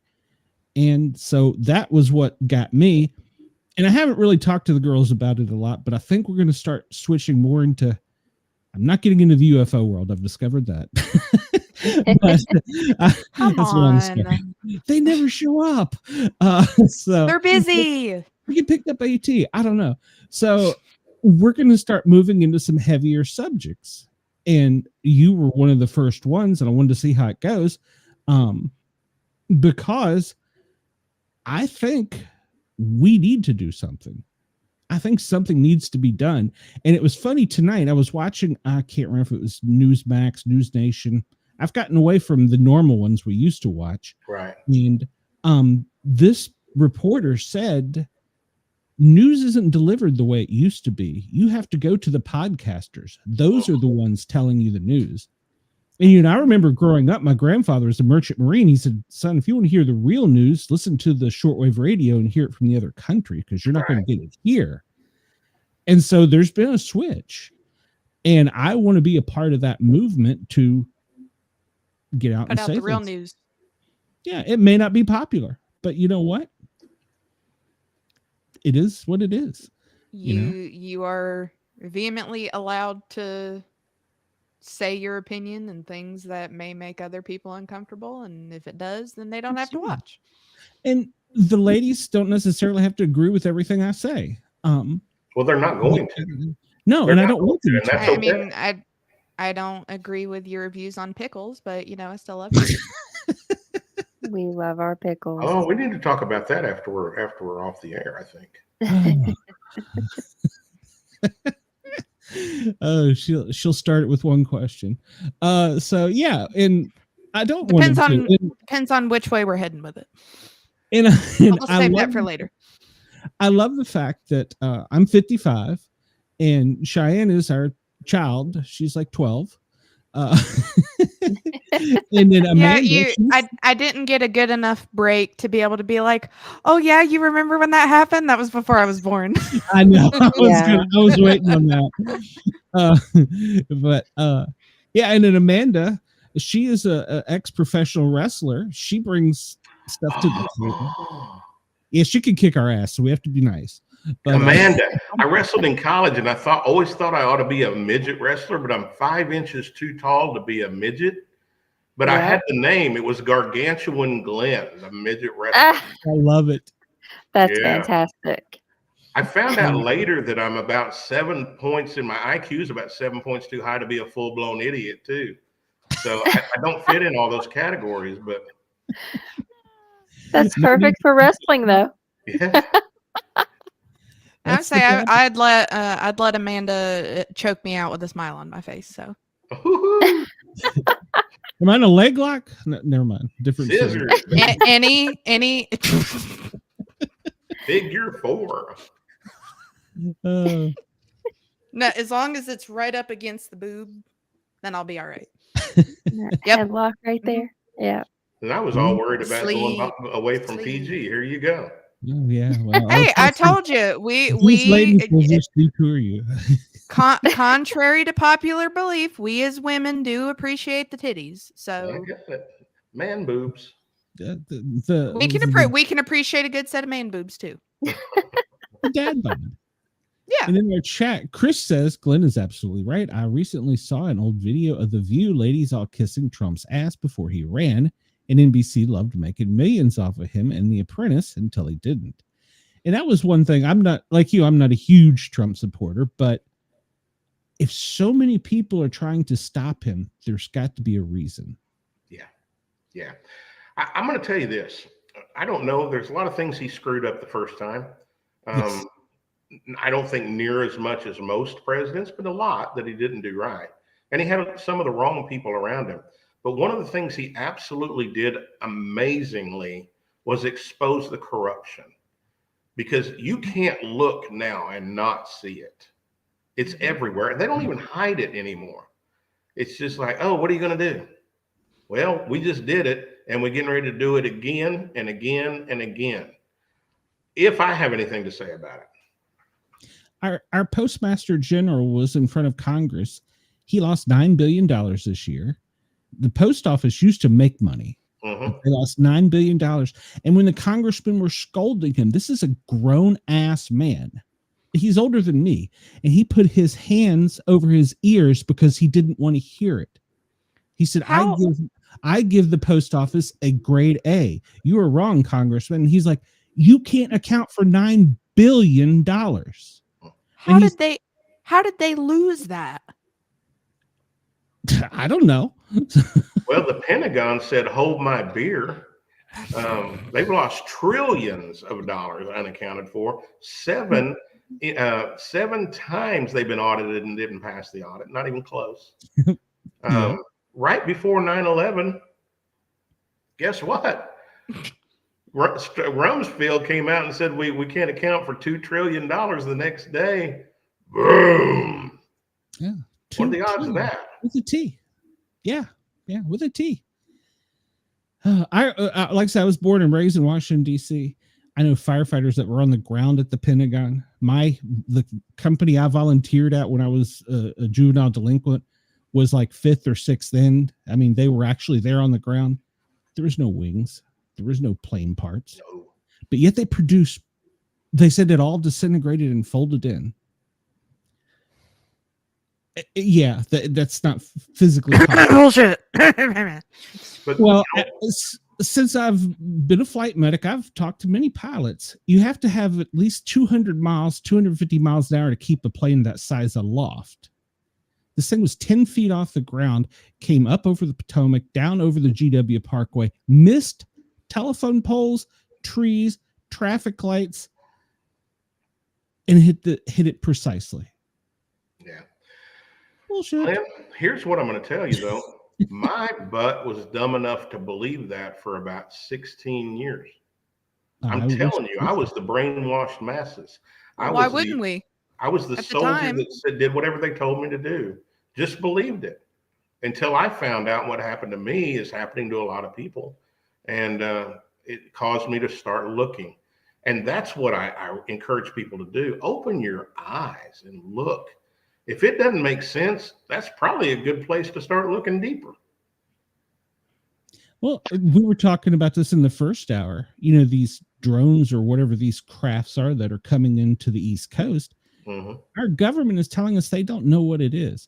Now, granted, we may be a little misguided in thinking that our government is all knowing and everything, but they have zero answers. So that either means they're lying through their teeth, which is what I believe, or they really are that incompetent. And if so, we need to get them out and get some people in to figure out what the hell that is up there. They did finally come out and say they were Iranian. I saw that today. Yeah, I saw that today. The Defense Department, she came out, the Deputy Press Secretary, and I watched the interview. She quickly, no, that's not it. Next question. And she didn't even say, oh, that's an interesting theory, or I've heard that one, or nothing. She's like, nope, it's not them. Next. I would say it would be a big mixture of lies and dumbassery. See, that's the thing. They're not hiding it anymore. They're not doing a job of hiding it anymore. It's obvious that, well, now we don't know what that, bull crap. You know exactly what's going on. And why are you not? They'll be holding it right here and being like, no, you don't. I'm not. No. I'm telling you, the sky is green. Look, it's green. Shut up. Believe it. That you don't think that's green? That's definitely And green. people believe it, you know. Wear 2 masks. It's for the greater good. They say they don't work right on the package. Oh no, it's for the, and there's still people pushing that today. They're still down here wearing these dang things and looking I'm a hazmat tech. And when I have sat and actually had a meeting with the fire chief about 2 months before this came to the United States. I said, we need to start buying gloves, masks, hand sanitizer. First off, he told me I was an idiot. And I was kind of like the person that helped with medical training and did stuff. He said, that's never going to come here. I said, no, wait a minute. Hold on. We're a small city outside of metropolitan Atlanta, the largest international and busiest international airport. 60% of our citizens are employed by that airport. Mm-hmm.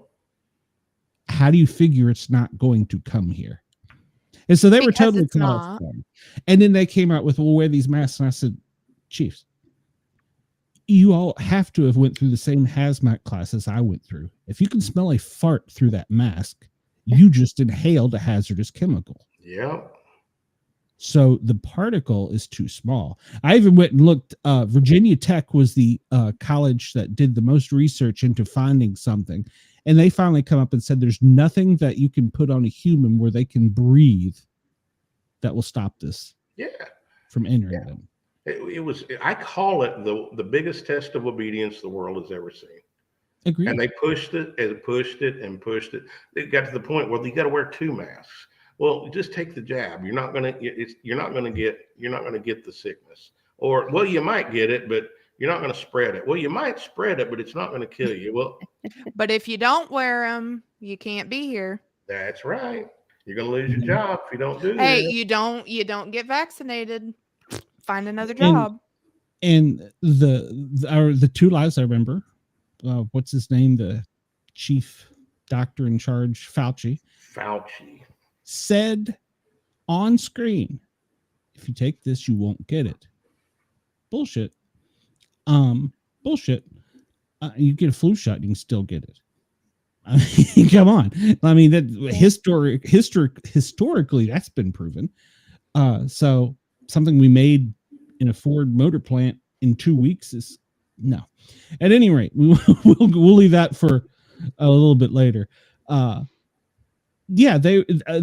lie got me. And then when they were talking about how you need to just stop and not be around people, what are you trying to do to us? Why are you trying to put us all in compartments? It's like we're going backwards. Seclusion. Yeah, exactly. I made fun of it when it happened. March the 22nd, I was at the gym. Everything was normal. March the 23rd, the world shut down in Fort Lauderdale. And I went to the gym. And there was nobody there. And we're talking about a parking lot that probably held 1,000 cars. And I just chuckled. I got my phone out and I started filming myself like I was in a zombie apocalypse movie. And I was running and I was dodging. Oh, look over there. Somebody's coming. And making fun of it. And finally, after I got tired of doing that, I turned around to the camera and I said, y'all, Americans are not stupid. In 3 weeks, this will be over. I've never been so wrong in my life. By 3 weeks, you meant 3 years, right? Well, no, I meant 3 weeks. I believed more in us than we deserved. I really did. I believed more in us than we deserved. But the great news, a lot more. Oh yeah, the great news is through all of this, and where it's becoming so obvious, the corruption, the lies, everything that's taken place, that it's so obvious now that even people that didn't want to believe it are believing, and they're seeing what's going on. I don't know that we're in the majority yet, but we're pretty daggum close. And that gives me some hope. Chris says, I haven't believed a word from our government since their Kennedy magic bullet theory, and I wasn't even alive when that happened. That was the ice bullet, was it? No, that was the one they found at the bottom of the bed later on or something. I can't remember, but yeah, the magic bullet. Yeah, but 2 shots, but he was only shot once. Anyhow, that was before my time too. But yeah, you're right. And I remember when I took some classes, they taught us say things 3 times because that's the way you get people to believe you. Because if you just keep telling them that's the way it is. When you teach, tell them 3 times. On the 3rd time, they'll have it. And Did Tim Burton not teach us anything?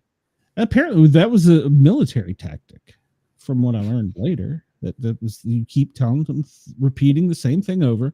And well, one of the news stories I read for the radio show today, there's a psychological condition where people would rather believe the lie than admit to themselves they've been fooled. Yep, that's truth.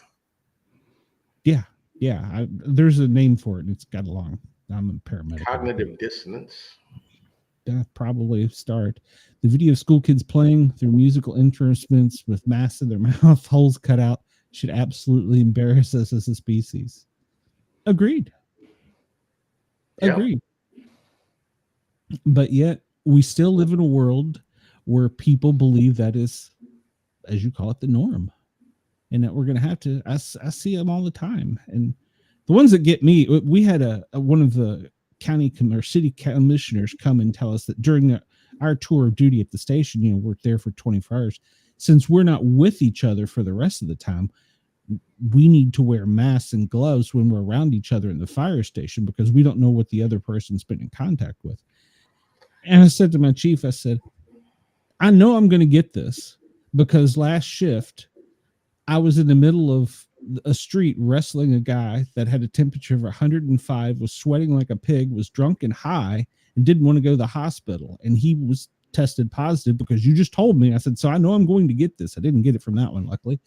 I said, but yet you want me to wear gloves and a mask in the fire station. It's not happening, Chief. Not happening. And that even the Chiefs, I couldn't believe the Chiefs. These people have sense. Well, you would think. You would think.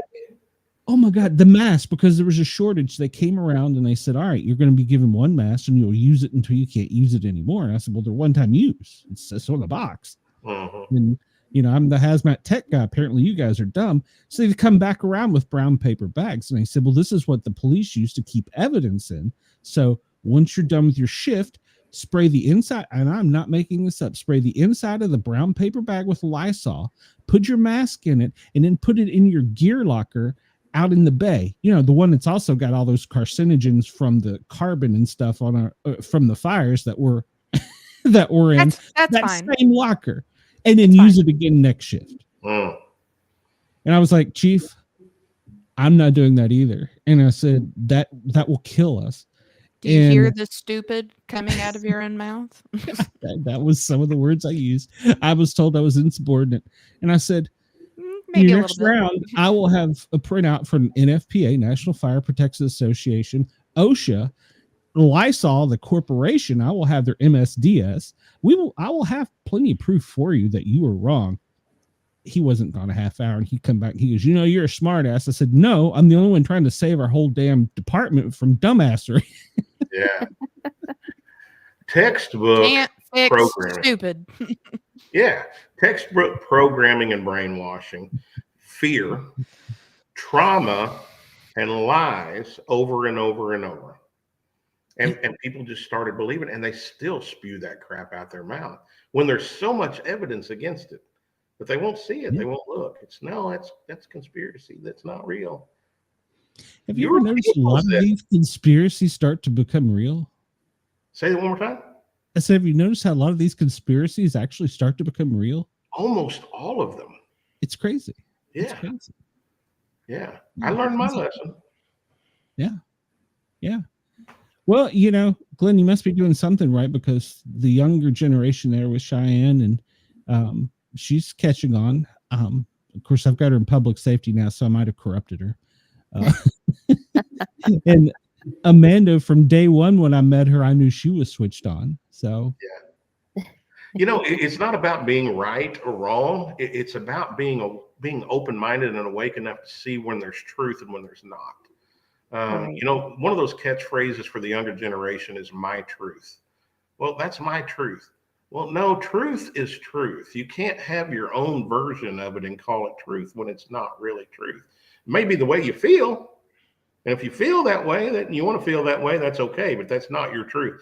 And so much has been bastardized. So much of our language has been bastardized to mean something. Oh God. Yes. So I mean, we're in a strange world. But I think, in my personal opinion, this may be one of the greatest times in recent history to be alive, because we actually have an opportunity to be a part of the solution. Well, and a thing too is I think there are a lot more like-minded, aware people out there that I want to say maybe are more afraid to put out there that they know that what they're reading and seeing every day is a load of BS, but they, the media is so much of it, they don't want everybody else to see that there are a lot more people out there that are aware of everything than everybody thinks. Well, they're going to continue to lie, even though they know we know better, because some people still going to believe the lie. Mm-hmm. Even there's always going to be that one person. Yeah, and then they'll die on that hill saying, "I heard Obama say it. It's true. I heard CNN say Joe it." Schmo can go stand up on the hill and die, just as long as he does it out over there. Yeah. I was working on both election days for Obama on an ambulance, and I picked up so many people that were drunk and disorderly, had been arrested, who believed they were going to be let out of jail soon, and that they were going to have a free car, free house, all this. I'm like, who's paying for this? So, yeah. It's a crazy world. I'm enjoying watching a lot of it. You got a comment come in. I can't see it, so you're going to have to see it. Chris says we spent a few years of constantly having our legs peed on and guaranteed it was just raining. Oh, that's 100%. She's right. She's right. But I'm enjoying watching the some of the people that you don't think are going to change their mind. And one of the ones that I'm really enjoying right now is Joe Rogan. Yes. Joe grew up as a hippie. His family were hippies. He was left. But he's smart. He's not a dummy. He's smart. And he's got his eyes open. And I've watched him, and I don't watch his podcast very often, but I watch the clips all the time. You can see the evolution. You can. Yes. You can. And it's like his eyes were a little closed, and now they start opening up, and they're opening up, and now all of a sudden he's like, well, because you can see in the evolution too, the BS people he had on there, and now as the evolution is progressing, he's calling those same people out on their BS. Yeah. And he's seeing how crazy it is, the way he believed. Joy Behar, how you say that older woman's name? Behar. Behar, there you go. Good gosh. But called him out the other day on The View, saying, we used to have Walter Cronkite. Now we got Joe Rogan, who thinks that dragons were real. And one of the women said, "Well, did you double check it?" I triple checked that. He believes that dragons are real. And of course, Joe did a follow up on that. And he said, "Do you believe what these people are telling?" I would hug Joy Behar if I saw her, but she's just a liar. And it cracks me up. The people that were so closed-minded are now seeing that, oh my gosh, I was wrong. And he's one of them. And it's amazing to be able to see that transformation. It's almost and it's a big flip too, though. People that were so closed-minded have become a lot more aware, but then at the same time, you've got so much of the people that you thought were really open-minded and optimistic that are now not. Mm-hmm. But I think a lot of that has to do with yeah, I'm sure there's that entails some of it. I don't think Joe needs it. I think Joe's making his own mind up. But call me crazy, but do you see more peace in that man's face now than it was a few years ago? Isn't that weird? Yeah. Well, a lot. That's a good way to put it. Of peace, but like not so like Mhm. That's the only way that I can. wasn't That's the just only way. small. Yeah, All right. Like it, the Everybody- craziest tone down a little bit. exactly. Absolutely. He's not Alex Jones. And even he has his moments. Everybody at WDJY, WRFN, Radio Fairfax, New Mexico, California, thank you for tuning in. If you want to catch the rest of this episode, you need to come over and find us at the Sportcat shows. We're on Wednesday nights, 9 p.m. till, well, we run a little late and sometimes we get crazy. And then we also have a Saturday show, which are the Misfits, which, well, I don't even know how the hell to describe that. So make sure to check that out. And don't forget Monday night, our Two Witches, which has got Amanda and Shay in it. Hopefully they won't curse me. So come check them out and we will see you soon. Everybody else, especially the chat, hang on just 1 second. Good night, everybody. Don't go ahead, man. This is Robin Williams. I never listen to the Sportcat show. Okay, we're off FM. We can cuss now. So Fuck. Oh, shit. they've held this pent up. They Big stretch. Fuck. Oh, now it's time to go adult. yeah. Titties. We get too carried away here. Well, you know, we were discussing in chat back and forth, Glenn, about the deep state. I never realized how deep it really went. But man, it goes so deep and people just don't realize it. I remember at the beginning of the Ukraine war, this is one of the things that really woke me up. I think I told you this. They showed they were evacuating the children, especially the girls, from Ukraine because of the war. Where did they evacuate them to? And now we're how many years later, and where are they? Where are the kids? Where are they?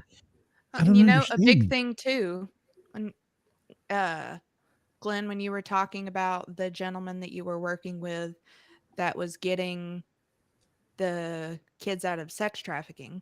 Mm-hmm. I don't recall the gentleman's name off the top of my head, but you'll know who I'm talking about. Craig Sawyer. The guy that played Jesus in the Passion of the Christ. Oh yeah. Jim Caviezel. Yes. The shit that he caught for doing that movie on the sex trafficking. Mm-hmm. Oh yeah, and he's a nice guy. What's the deal with that? Well, it's that cognitive dissonance again. And Craig and I interviewed Craig for this movie. Craig has a organization called Veterans for Child Rescue. He also works with Jim Caviezel, and I lost the guy's name that it was written after. I met him, did a show with him in Michigan. Can't think. Anyway, it'll come to me. But and Craig and I had this exact conversation. And I said, you know, here's the thing, man. People don't believe it. You know, there's 350,000 children a year missing in the United States. That's 1%, 1% of the population that goes missing. And they're not like they're found walking down the street. They're just never seen again. So what are the odds of that, you know? And I said, why don't people believe that? And he said, there's really one reason.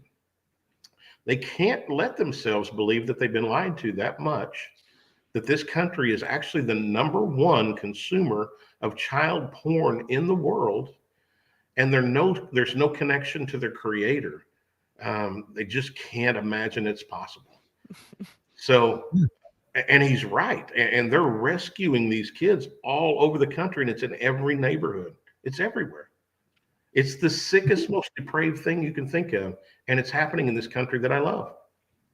And it's not happening. I've got friends that work for 3-letter agencies. It's not happening by just somebody grabbing kids. I mean, that does happen, but they have technology. They will put up signals that kill cell phones so you can't call for help.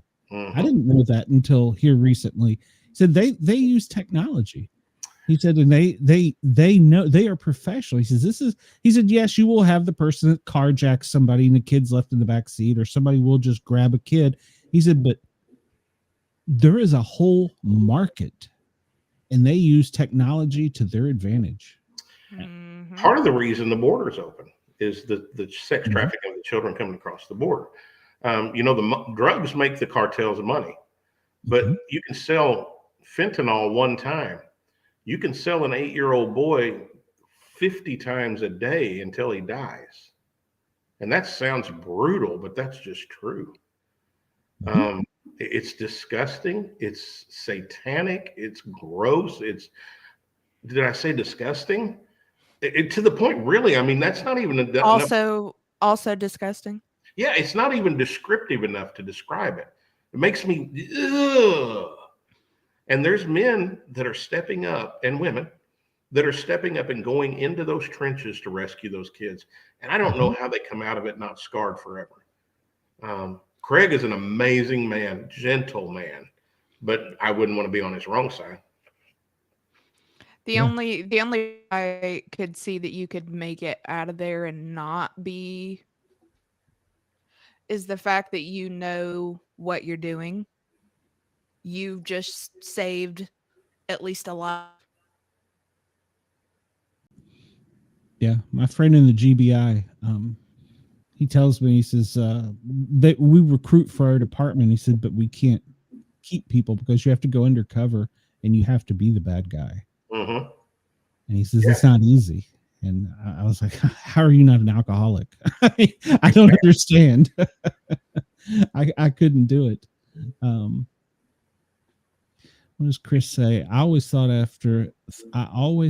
that after Soul Asylum had that music video showing all those missing kids in the 90s, our world would finally realize what a problem it was. I was dead wrong. Yeah, you absolutely. Well, that's another thing is in my generation, the war on drugs. We're going to win that war. They don't want to win the war. How many years have we been saying that? No, we didn't. Now, our damn dolphins have fentanyl in them, for Christ's sake. So that's the CIA's paycheck. They don't want to win that war. They want us to think they do, and that's that lying and betraying deceit again. I mean, this is not the country that I fought for. Yeah, they'll come out and say, oh, well, there's a new drug now. Mm-hmm. Okay, well, can't we eradicate it? I mean, yeah, we got rid of like polio. I mean, sure. And that's the thing with child sex trafficking and the child porn as well. Do you think it could actually get that big if the government if the government didn't allow it? No, they could eradicate it or get close to eradicating. It'd be a case here and there, but they could get rid of it now. Because you can't tell me it's just barely sliding by them. Nope. That close. Nope. We are in a corrupt society. With the crap that they can see from us on the daily, you can't tell me that they aren't fully aware. Absolutely, 100%. That's where we have to step up as Americans and say no more. And it comes from awareness, and it comes from being willing to be uncomfortable. It's not comfortable for me. I put everything I have into this movie. I didn't have to do that. I could sit back, had plenty of money, just enjoy, go sing a little bit, maybe do a tour. I didn't have to do this. And now I've got to sell it. It's uncomfortable for Craig Sawyer. He's retired SEAL Team 6. He served his time, yet he's out on missions all the time. It's uncomfortable. And we got to be willing to do that. And also, you can be willing to put a target on your back. My buddy Nate Kane, I don't know if you've ever heard of Nate Kane. He's an FBI whistleblower, former soldier, worked for the Marines as a contractor, then for the FBI. And he walked out of the FBI with 458 documents that were top secret classified, showing enough evidence against Hillary Clinton and the Clinton Foundation to put them to get away forever. And when Adam Schiff became the Speaker of the House, or the chairman of the Ethics Committee in the joints, I don't remember the name of it now, I went blank, but he was the one in charge. He buried it. All that evidence disappeared. and they came after him and tried to kill my buddy Nate twice. He was poisoned with a little poison underneath the door handle of his car. The second time, it absorbed through his skin. Spent 6 months with stroke-like symptoms before they figured out what it was. So it's not easy, but we are in a war, and it's not against left and right or Republican and Democrat. It's against that deep state and us. They don't care about you. No, Just it's all about money. Just a number. Wendell, you're right. It's yeah, well, okay. I clicked the government probably making money off of it. Well, I'm sure YouTube will probably pull a lot of comments. Facebook will as well. I mean, we see that every day. So. Oh, I didn't know we were trying to be careful. I apologize. No, don't. No, what you don't. I don't want to be. I want people to know. I want people to hear. I mean, if we get kicked off, it's just the fact that they'll try to censor everything because we'll go somewhere else. We'll go to Rumble. We'll go to X. Well, we're already on X, but we'll go somewhere else. I'll pick and choose my battles, but I want people to open their eyes and see what's going on around them. I don't want them to think that it's all fun and games, but you're a funny paranormal show. No, I want people to realize that we're kind of serious about some things too. And the big thing with me is the kids and this deep state. Some of the things that they're doing is just totally wrong. Absolutely is. CIA admitted in the 60s they were giving LSD to people. Sure. Yeah. Talking with John Teagan, who was left over there in Benghazi to die. The CIA is a big reason he was left there.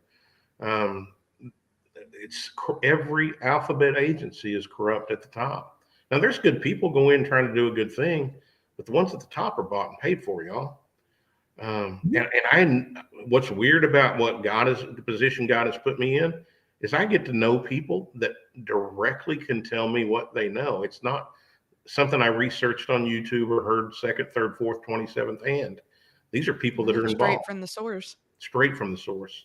So can I project a plug out here real quick for your audience? I want you to 100%. Yes. Y'all, we are Hollywood. 9 out of the last top 10 movies were remakes. There's nothing new coming out of Hollywood. There's no creativity, yet we're spending billions of dollars.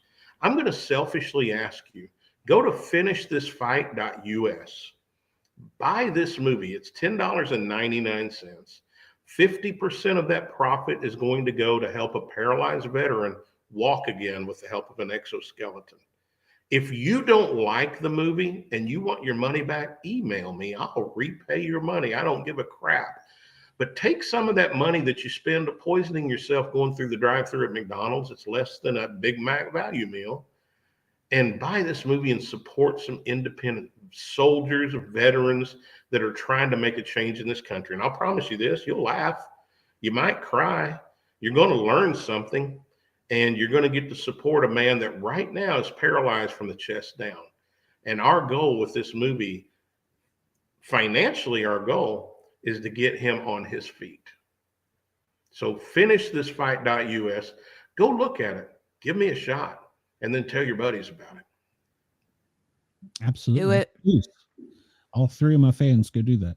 So I joke, but you never get a hard number of how many people watch your show. It doesn't matter. It could be 1, and that 1 can change the world. Absolutely. You're changing the world. So you're changing everything. So, I think I said this once before, and the girls just kind of laughed at me, but with us, with our body, with one finger dipped in the Mississippi River, we hold the power to change its course. It goes around your finger when you put it in there. I mean, that's power. It is. That's power. I mean, I know it's deep and philosophical. Well, Glenn, let me ask you this. Since we were talking about the UFOs earlier, what do you think about them? About UFOs? Well, the things coming across into Jersey and Pennsylvania. I think that I don't have enough information to have an idea, but I do have enough information to know that we're not shooting them out of the sky. Yes. We discussed that. I'm big into listening to scanners and communications. Somebody caught a Coast Guard was being hassled or harassed, but rather by one of the UAPs coming in, and they called another Coast Guard ship. I'm not military, but apparently the other Coast Guard ship could shoot. So when they called them in, somebody else got on the radio and said, no, you do not have permission. Do not engage. Do not shoot. Yeah. And at first I was like, we're Americans. That's what we do, is we blow shit up. Mm-hmm. You know, why are we not? And then they come across with, well, we don't know its fuel. We don't know if it could have some kind of bioweapon. It could have a nuclear. It could. And I was like, okay, that makes a lot of common sense, but let's let it come in further before it does something. Then that makes all the sense in the world. It ain't like they didn't know it when it was over the ocean. Come on. Yeah. Oh yeah, you can't get a drone 50 feet off the ground without them knowing. Yeah. My pilots tell me that. Either the little drones you buy at Best Buy, you get it 50 feet off the ground, it's done send a signal to the FAA that it's there. Nobody may realize it till it gets to X amount of feet, and then it's important, or somewhere it's not supposed to be, but they know. So yeah, we're being lied to 100%. Don't have any idea. Maybe it's Iranian, maybe it's Chinese, maybe it's us. I don't know. But I know they're not shooting it down. Just like that stupid Chinese weather balloon that flew over a few years ago, and they wouldn't do anything about it. You got to be kidding me. First of all, let's say it really was a Chinese balloon. It was surveilling us then. Why let it even get close? Now, the America that I know, that I grew up with, Reagan, they just shot the crap out of that sucker. It wouldn't have made it nowhere. Yep. Even Trump. Oh, hell no. He's like, my red button on my desk is bigger and it works. Yep. Come on. I want that country back where we blow shit up. I really do. I miss that country. Then ask questions later. Mm-hmm. Cheyenne, you were never blessed enough to be a part of that. I don't know that I answered your question. I don't know, but I know it's not what they're telling us. Agreed. I can't, it doesn't even register in my mind how the government can tell us that they don't know what it is. Mm-hmm. Well, see, the thing is, your cell phone off and they can still listen to you. I know that from enforcement agencies I work with, but you can't tell me what the hell that is. Yeah. Bullshit. See, the thing is they could tell us and it'd still be. Yeah, would we believe it? You know, Be like, yeah, sure, that's what it is. Well, most people, they've conditioned to not be able to handle the truth. So when the truth really comes out about what's going on, that's why it's difficult for some people. It's that cognitive dissonance we were talking about. That no, because then they have to admit they believed the lie all this time. Mm-hmm. It's hard to do. Even if it's aliens, tell us. Yeah, we might be friends with them. I'd like to meet Alf. As long as they're eating the cats. So. Yeah, it's Alf. He's eating the cats. That's right. It's fun. They conditioned us to that. What, in the 80s? Mm-hmm. I think Amanda's having some internet problems, so she didn't go out disrespectfully. I think she messaged me and said that her internet was. Tell her I was offended. Oh no, Amanda's not like that. No.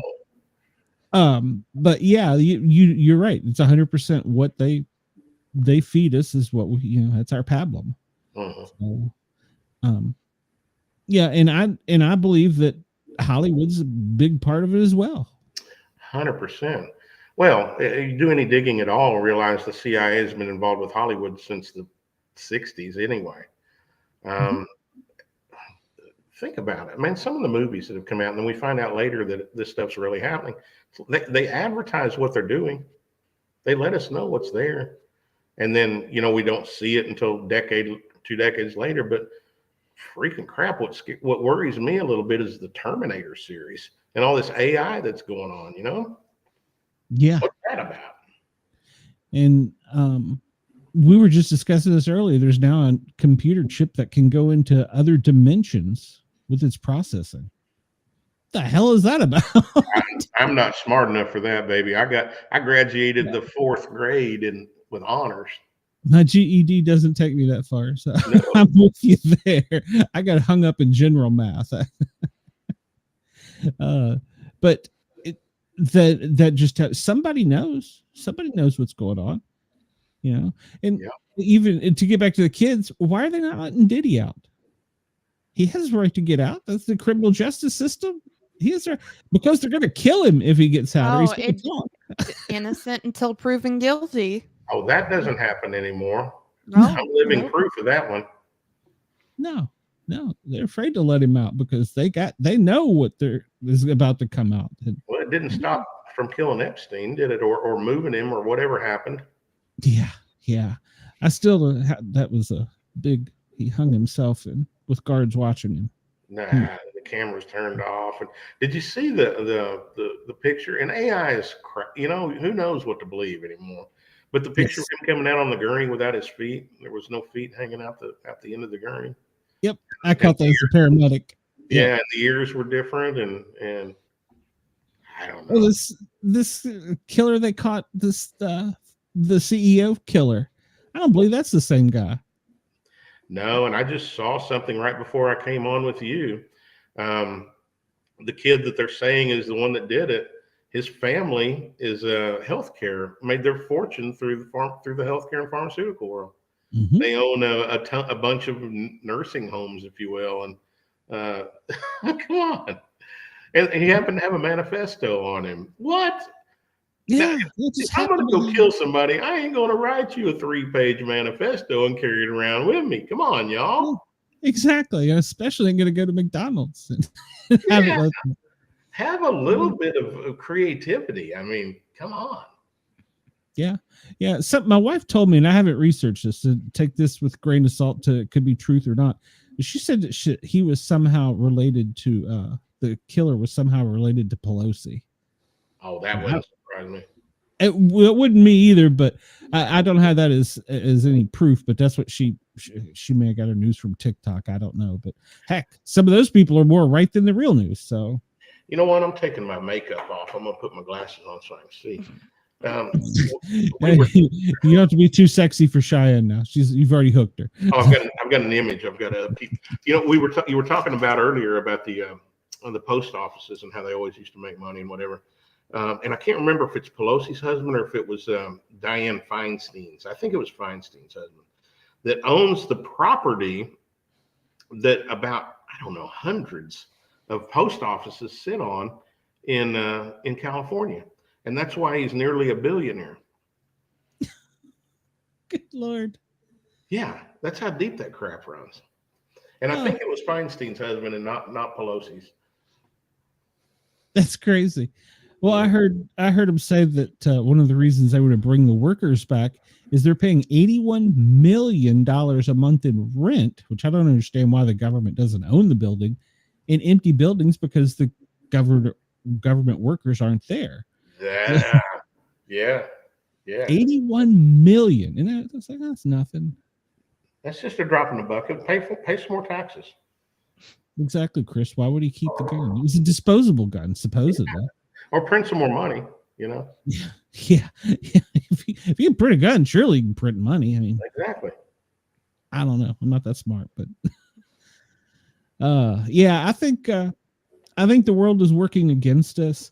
But I think if we keep plugging away, like you said, and it does only take one voice because your neighbor may be afraid to say something, but if they know that they can speak to you, and that was one of the reasons I believed that Trump won the first time was because people didn't say who they voted for. Mm-hmm. They lied. Great. Conservatives have been quiet for a long time. We're quiet people. We don't make a ruckus, and we've been way too quiet, and that's starting to not take place anymore. And Trump's one of the reasons. Like I said, I wasn't a big fan, but the more I saw the size of his cojones and the deep coming after him, and the more he makes me laugh. I mean, he makes me laugh the way he trolls them and gets them their heads spinning. But because he's done that, now other conservatives are more brave. You know, courage comes from light and for the darkness being exposed and from realizing that you're not the one that's alone. I interviewed with Stu Peters. I interviewed Stu Peters for my movie. I don't know if you know who he is or not. He used to have the #2 podcast in the world behind Joe Rogan. Very conservative, very loud, and he's also pretty controversial now too. But one of the things he said at the beginning of that is there was a time when he felt like he was on an island alone. And when I first started seeing what was going on, I kind of felt alone too. And I was doing some bold things and people weren't picking up on it. Well, man, I think we're starting to see some real momentum take place because you're doing it, because I'm doing it, because Trump's doing it, because people are doing it. It's okay now to join and be a part of it. You don't feel like you're alone. It's funny at a previous job I had, it was something very similar of like, well, if you say something about it, then what's the repercussions of that? And I was like, well, I don't know if I'm the only one feeling like this, but if I say something about it, what happens then? And then I finally asked one of my coworkers, like, okay, am I the only one that's seeing this stuff is happening? And I'm not saying it because I have any issues towards those people. It's just something I'm noticing. Am I the only one noticing it? And you could see even with her, it was like, there was that moment for both of us of like, okay, do we finally come out flat out and say it? Right. That this is what's happening? And then she was just like, yeah, that's exactly what's happening. And I'm like, no, I need to hear you say you're seeing exactly what I'm seeing. And she's like, yes, I'm seeing the exact same thing happening that you were saying. And I'm like, thank you. I'm not crazy. Yeah, it needs to take place. And it takes one brave person for somebody else to step up and say, oh yeah, I see that too. It takes one. Be the one. Well, and the thing is they have made it, if you are that one person that says anything, You're the bad guy. You're racist. You're blah, blah, blah, blah, blah. 50 million other things. Misogynistic, xenophobic, the words I never heard of before 2020. Agreed. Yeah. You're everything down the list. But fuck you, because you pointed out something that we're clearly doing, but fuck you for pointing it out. Yeah. Yep. Yeah, Beth my wife works for a healthcare organization, and she come home tonight and she goes, well, this is new. So what's that? She says, a whole department's quitting. What? Your company doesn't usually have high turnover. She says, well, there's this one employee they hired. He's just off probation. They can't get rid of him. And I saw the wheels turning. She says, no one wants to work with him. And she said, so finally, the whole department turned into resignation at once. And management's like, how do we get rid of this guy and keep everybody else? Wow. So yeah, you're right. And that was exactly what she said. She said, we have Latinos, we have African Americans, we have Asian Americans. She says, the whole department is quitting. She says, we have people from countries I don't even know who the hell they are. Yeah. The whole department is quitting because of one guy. Gay, straight, man, woman. Look how much we have in common. Yeah. Yeah. Well, and the thing that I should have been blatantly aware at the time was how political the banking world was going to get. Ooh, but it was that quick. Mm-hmm. And then, well, because, as it started, screw you straight white males. We could do more as women because we needed we needed more of the opportunity. Fuck us for being straight white women. Now it started to be, then it was, okay, if you're a gay man or woman, then it was even turning on them. You had to be an African American gay woman with also blah, blah, blah, blah, blah. Before then it got to the point of the opportunities were only available if you fit all of these categories. Mm-hmm. And I was like, please tell me, for all the time that I have spent supporting, because we had a thing within our organization of That's right, Chris. Like, I participated in our business group for Pride, for disabilities, for a bunch of different things that I put my time into that I didn't have to, but you know, different areas that I support. You know, I support the gay community. I have a disability, things that I have my heart in. And then, you know, I'm putting all my extra time into helping with this, but then it's like, okay, we're going to cut the funding for Pride. We're going to not even give disability a budget. And we're going to cut everything except for this main one. And I sat down with one of my coworkers and I was just like, please tell me that you're seeing that they are only giving these really big opportunities to people that fit these 3 or 4 particular categories. And she's like, yeah, I'm seeing it. Before long, it'll be something even more extreme. Mm-hmm. You You're know, already right? seeing pedophilia. They've been trying to do that for years now. That's a sexual orientation. Minor attracted person. Yep. Yep. How do you know they're a person? Maybe they're a cat. They identify as a cat. Yeah. You won't even be able to say person. It'll be minor attracted individual. Mm-hmm.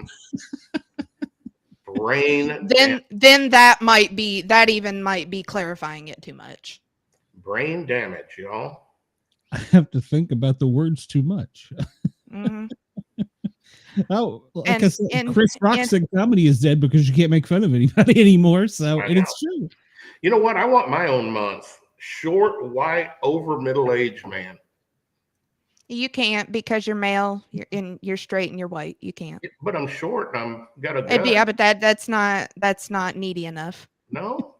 Got to walk with a limp. You already meet straight white male, so anything else doesn't matter. Well, you know, everything's a pendulum, so maybe it'll swing back to me. You're gonna have to. How many years you planning on waiting? Disco will become popular before that'll happen again. Yeah. The gays will bring that back around for us. So I'm okay with disco. Yeah. You can tell by the way I use my walk. I still laugh when I see the pervert as Santa Claus on the banking commercial with the credit card dressed as Santa. John Travolta.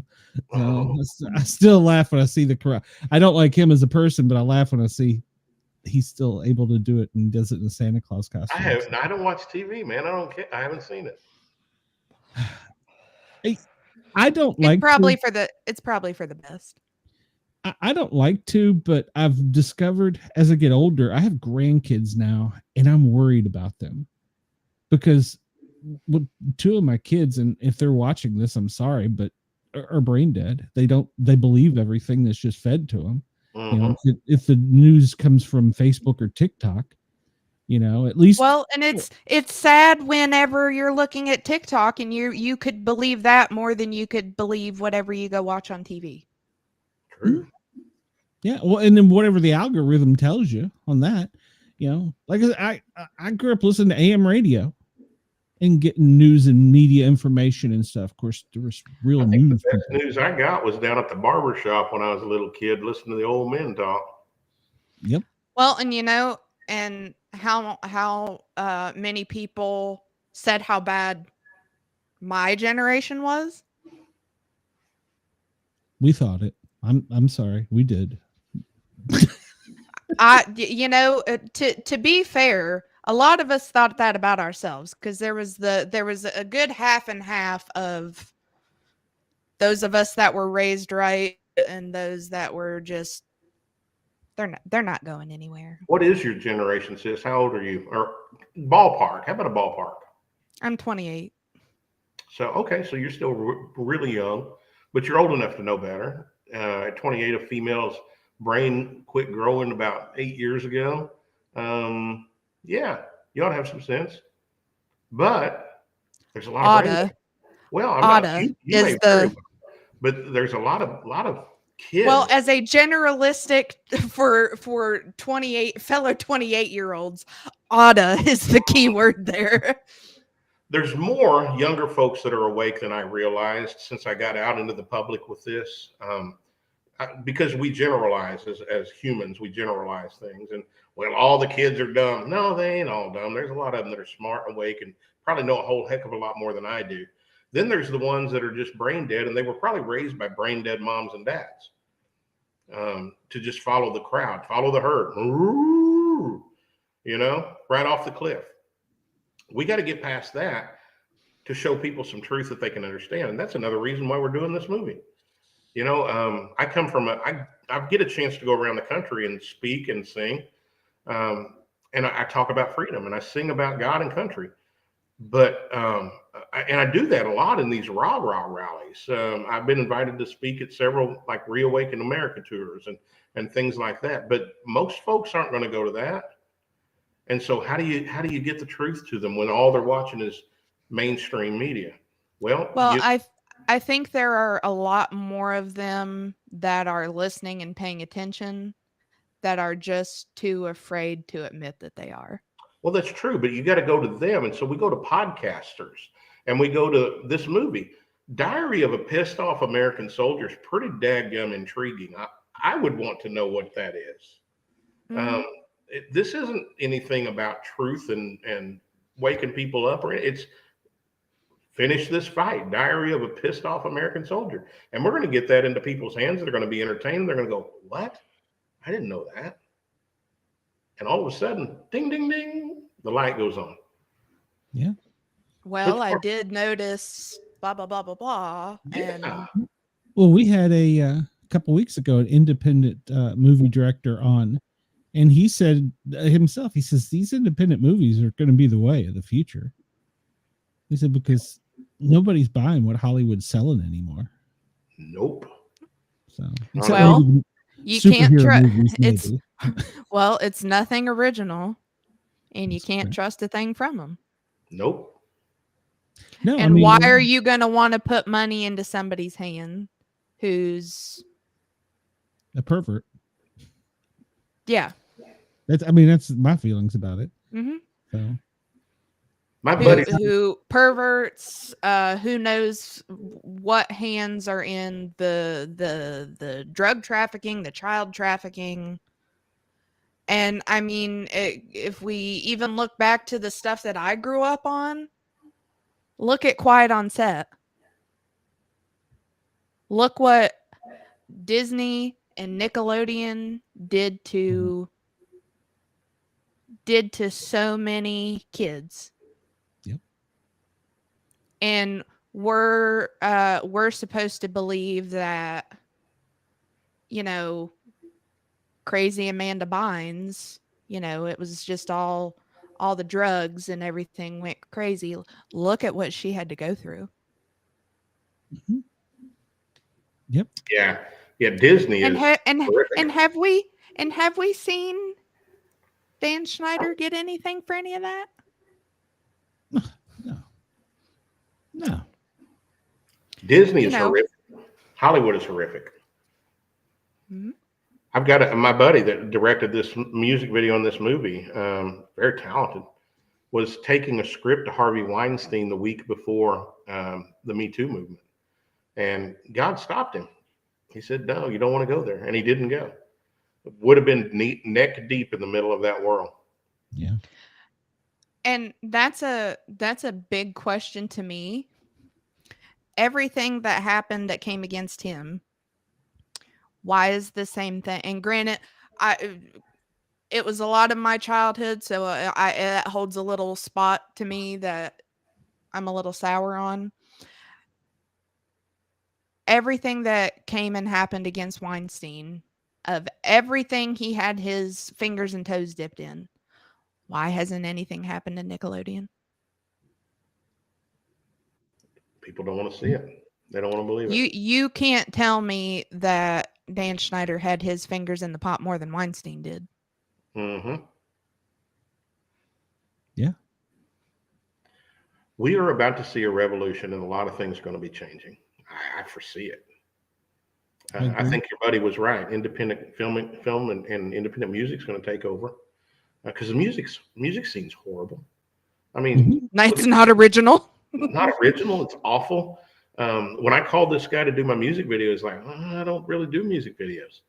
And I sent him the song, and he's like, oh, that's a whole different thing. That's telling the story, you know? But music world is disgusting. And it's not just hip hop. Country music. No, it's everything. Mm-hmm. It's everything. There have been like literally this tiny little many people that have come out recently that you can be like, well, that's something different. They're actually talented. Mm-hmm. Everything else sounds exactly the same. Yeah. And it's all auto-tuned, and it's all made on the computer. It's not instruments. It's not actual talent. Nope. Nope. Have you ever heard crap, what's her name? Minaj. What's her name? Nicki Minaj. Mm-hmm. Have you ever heard her sing live? Why would I? Yeah. Oh my gosh, y'all. No, It's thank bad. It is bad. They forgot to turn the Just auto-tune on. just as fake as her ass. Mm-hmm. Yeah, they forgot to turn the auto-tune on one time, and that was like, oh my word. But they do this all the time. They find somebody that they can buy, somebody that's sexy, or they can make sexy. They don't even have to be sexy. They can make them that way. That'll do what they're told to do. They're going to be promised this amount of money. Here's the thing, that money that they say they're worth isn't theirs. They get an allowance. So they get some of it, but it's not theirs. Look at Britney Spears. Sure. Yeah, Britney, bless her heart. Bless her heart. Disney girl. I have her book that I plan on reading. I am looking forward to that. Bless her heart. She was MK Ultra.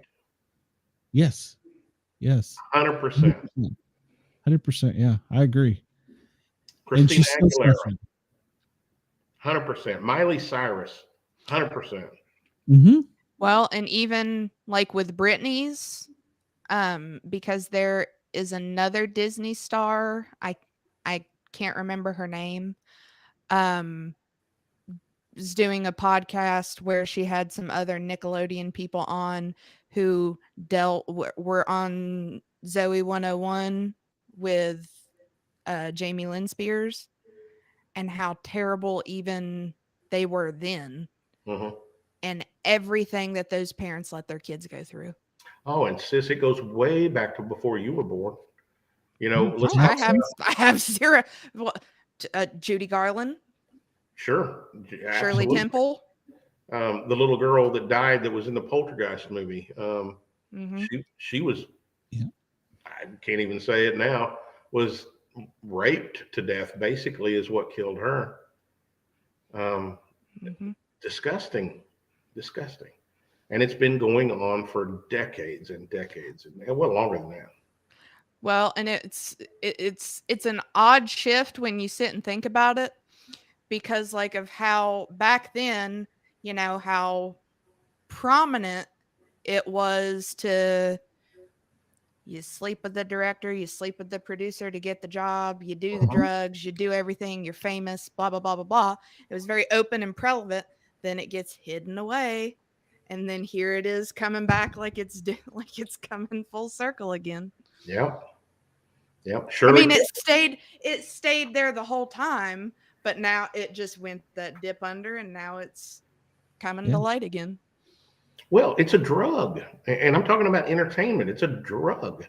People won't. I remember being told decades ago that the TV was brainwashing us, and I'm like, shut up! I'm going to watch the TV. I don't. But it's true. I turned the news off well over 20 years ago because I didn't like the negativity. It wasn't for the reasons that I would do it now. I didn't like the negativity, and through that, I didn't catch the brainwashing as deep. Now, I was still brainwashed until I went through to jail and all that crap happened to me.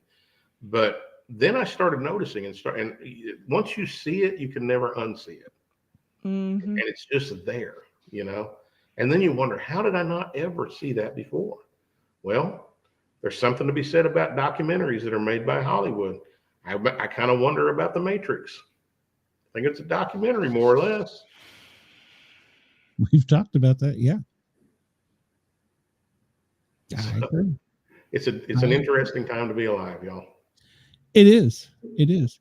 And even I'll bring this back to the paranormal, because I know you probably don't want to stay up all night, but even with the paranormal stuff's coming out that they say, oh, well, we didn't really believe that was real, and now they're finding out a lot of it is real. And it's, we've known about that for years.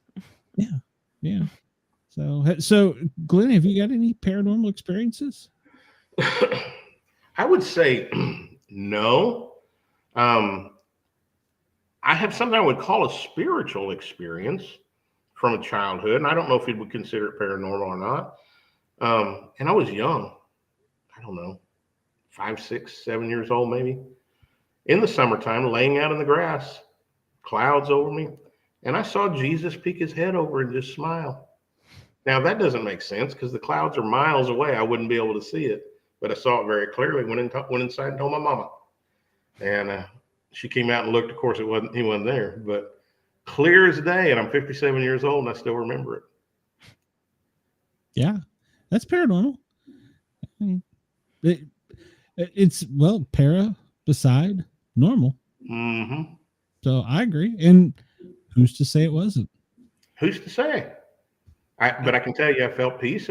There was no fear. And it was just like, hey, Glenn. He didn't say anything. What's up, buddy? Hey, Glenn. Just checking on you. Yeah, and it makes you wonder, if all the people in the world, what the heck was he looking at me for? You know? What?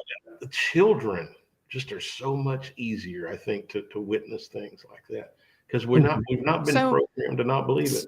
So accepting of just, yep, that's what I saw.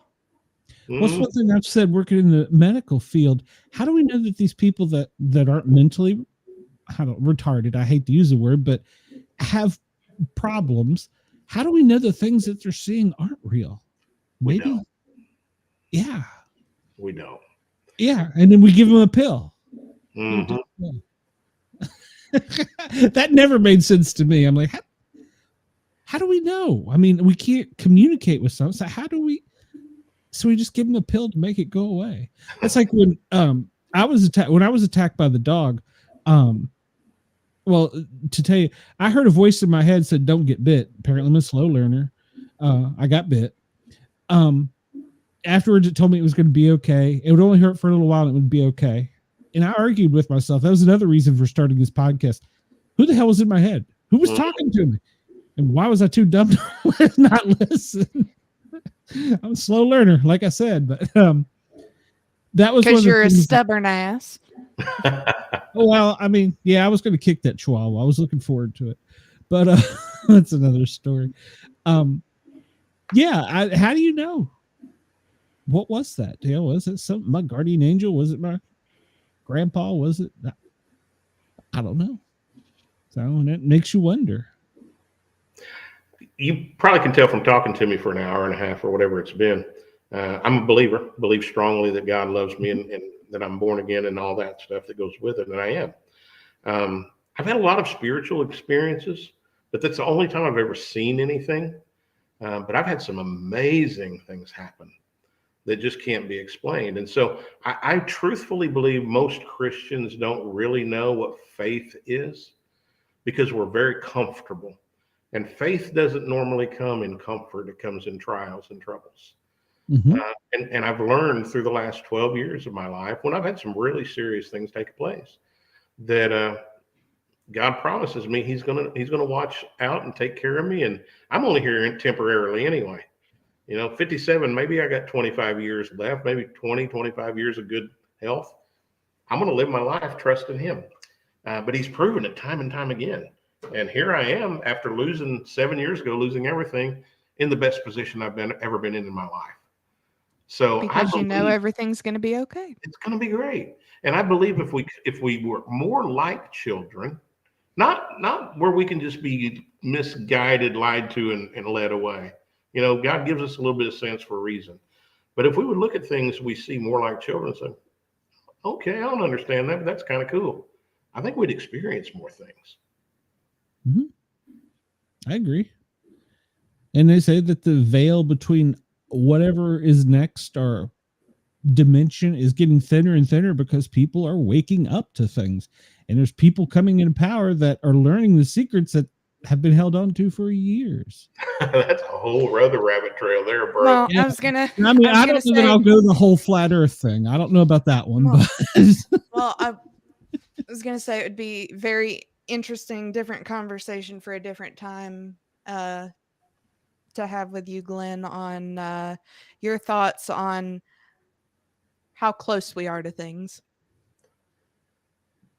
To things like end time things, or I think we're closer than we were yesterday. Mhm. And not as close as we will be tomorrow. I don't have any idea where that time is. I will tell you something I believe to be the truth, though. I think God is giving us as a nation a second chance right now. I think we were real close to, and we still are close to losing what we became accustomed to. But it's not just us; it's the world. The world is freaking crazy right now. It's just there's some force coming against us right now. That force being, in my opinion, is controlled from the enemy. But it's, if we have to call it something in the physical, it's not even the deep state. It's higher than the deep state. I believe there is an Illuminati that's been around for centuries. I believe there is a plan of people that want to control the world. And I think we're in a fight right now. The song that I wrote, No New Normal, the third verse says there's a war going on that we cannot see, and it's happening all around us. I truthfully believe we are in a war right now. And it's a spiritual war as well as a not physical bang bang war, but it's an informational control war that's happening right now. And the Bible talks about that taking place. So I don't know, it could be 1,000 years, or it could be not far away. But I do believe God has given us a second chance here in this country right now. And it's not going to be easy. Because they just keep trying to, little by little. Yep. Take a little here, take a little there. Yeah. You know what? My wife, they won't when notice. she was in nursing school, also worked in the mental health field, and she had an elderly black male as one of her patients. And she said, I don't think there was a thing wrong with this guy. She says, I think he was just old and his family didn't want him there. And she said, we were sitting there one night talking because she had to sit one-on-one with him. And he said, do you know why we're not getting ahead? And she's like, I don't understand. She said, I wasn't trying to get into the race thing. He said, it's crabbing. He says, if you're in the pot and it's boiling, you don't know you're dying. And the ones that are getting out, the ones down there don't want you to get out, and they're pulling you back down. Uh-huh. And she said that has stuck with her whole life. And, you know, that this guy had enough forethought, and she really believed that his family was just trying to go on your old, and he was smart enough to actually pass that wisdom on to her. And I was like, yeah, that makes a lot of sense. Same with the frog. You boil a frog, they don't know to jump. Start it in a cool pot and turn the heat on slow. Yep. Yep. We're in a crazy world. They don't know they're dead. Yeah. No. We're in a crazy world. We're getting fentanyl. Exactly. Glenn, will you come back? Absolutely. Yeah. Let me get through this next little bit where we're going 100 miles an hour, but I'd be happy to come back. And if you would like, I can set you up with a few people that I think you'd enjoy talking to. I would 100% like it, because I'm, like I said, I like to keep the paranormal light. I call it an entertainment light show, because I like to have fun and laugh and cut up too. Not every show can be dead serious. I mean, we'll see if we can get Rocky Stucci. Rocky was my publicist for several months, and Rocky used to be in the middle of the paranormal world. You'd enjoy talking with him. He's a wild man. Hey, bring it. I'd love it. We do love wild. Yep. We do.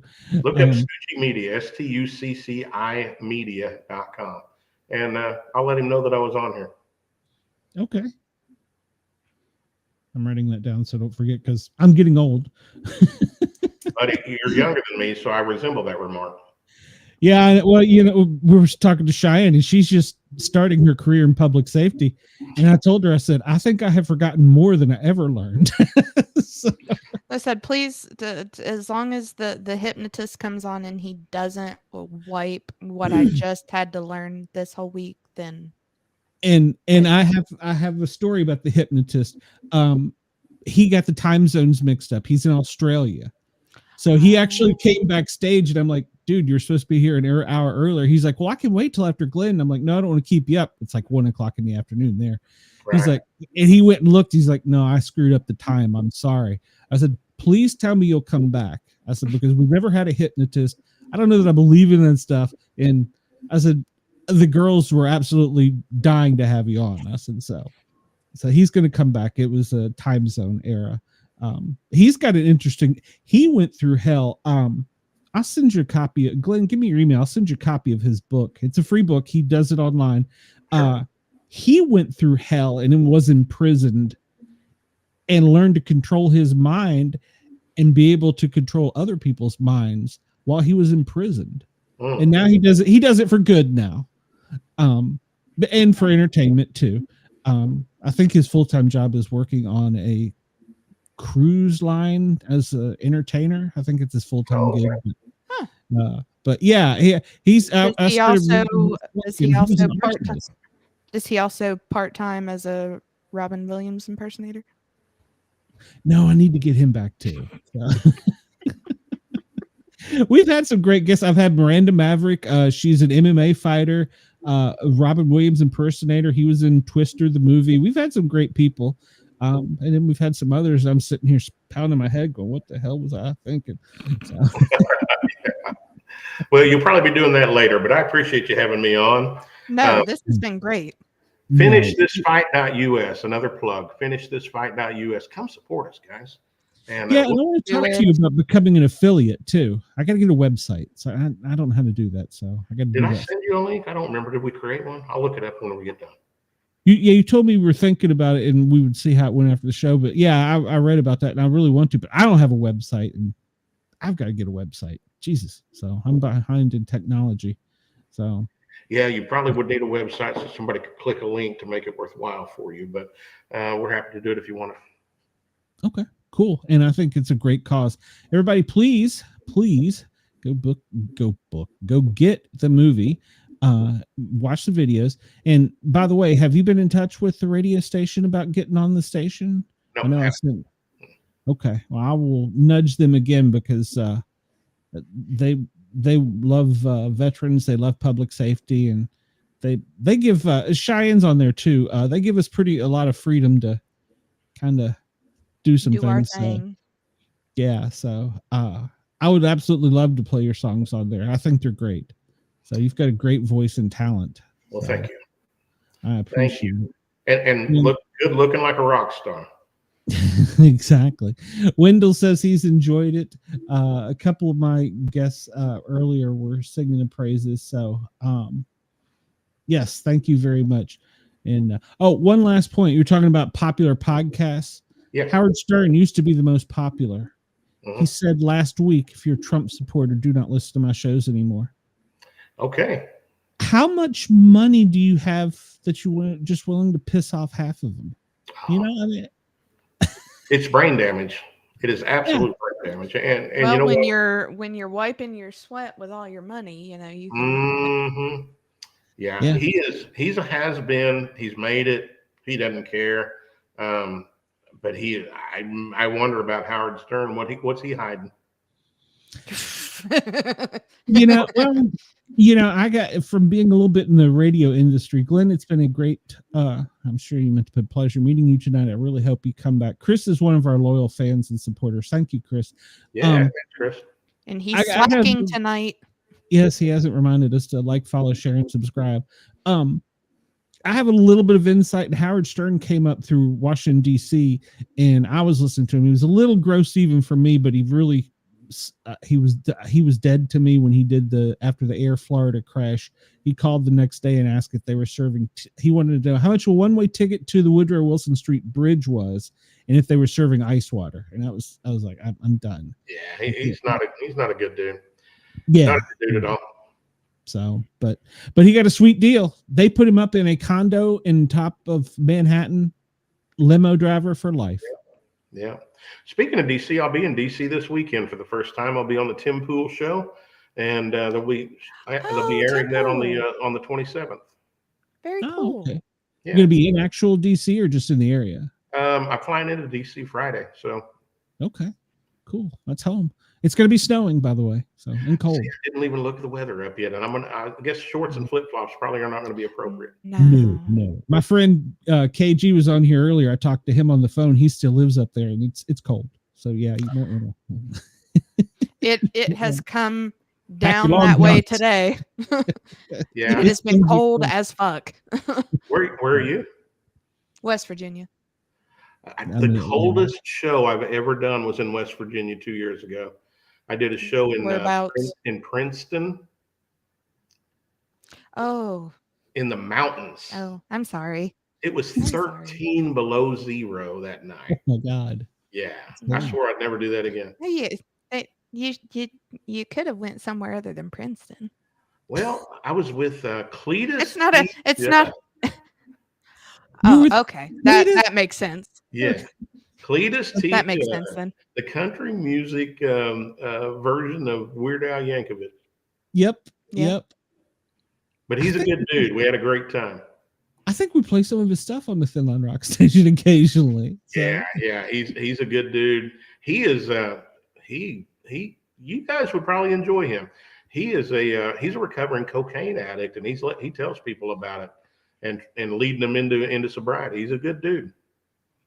Hey, get him, bring him, and you're welcome back too. Isn't he a salesman now? No, he is. Well, he's doing some music still, but he flips houses. Oh, okay, very cool. Yep. Yeah. Hey, we are gonna make a living. I'm still trying to figure out what I'm gonna do with the rest of my life, but you know what? Me too. When I grow up, I'll figure it out. Exactly. That's what my wife said. You became a fireman, so you didn't have to grow up. Pretty much true. I still got to play with the fire trucks and stuff. So yeah.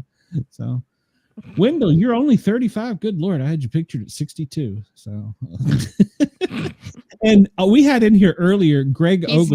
He's not aging well. I believe he's making that up. Greg Ogles is a independent filmmaker, and he just made a movie about Bigfoot. And a bunch of us are going to Alabama where he's premiering it so that we can see it. And he's got some exceptional footage, and he is just he's a hoot. He's a hoot, and he's an up and coming filmmaker, and he's going to go places, and I enjoy every time I talk to him. I want to finally see some exceptional footage of Bigfoot. Is it Land Between the Lakes? Is that the name of this movie? No, hold on. It's Relic Films, and he said that he has now I could be wrong on the name of that, but hold on, let me. Wendell wants to know, do you know Dale Boswell? I don't know. Asking me? I guess, yeah. No, I don't know Dale Boswell. Yeah, I've never heard that name. No, you're right. Yeah, it's Land Between the Lakes. And as of yesterday, tickets are sold out. Wow. Yeah, he sold it out. So, but the movie will be available online after the premiere.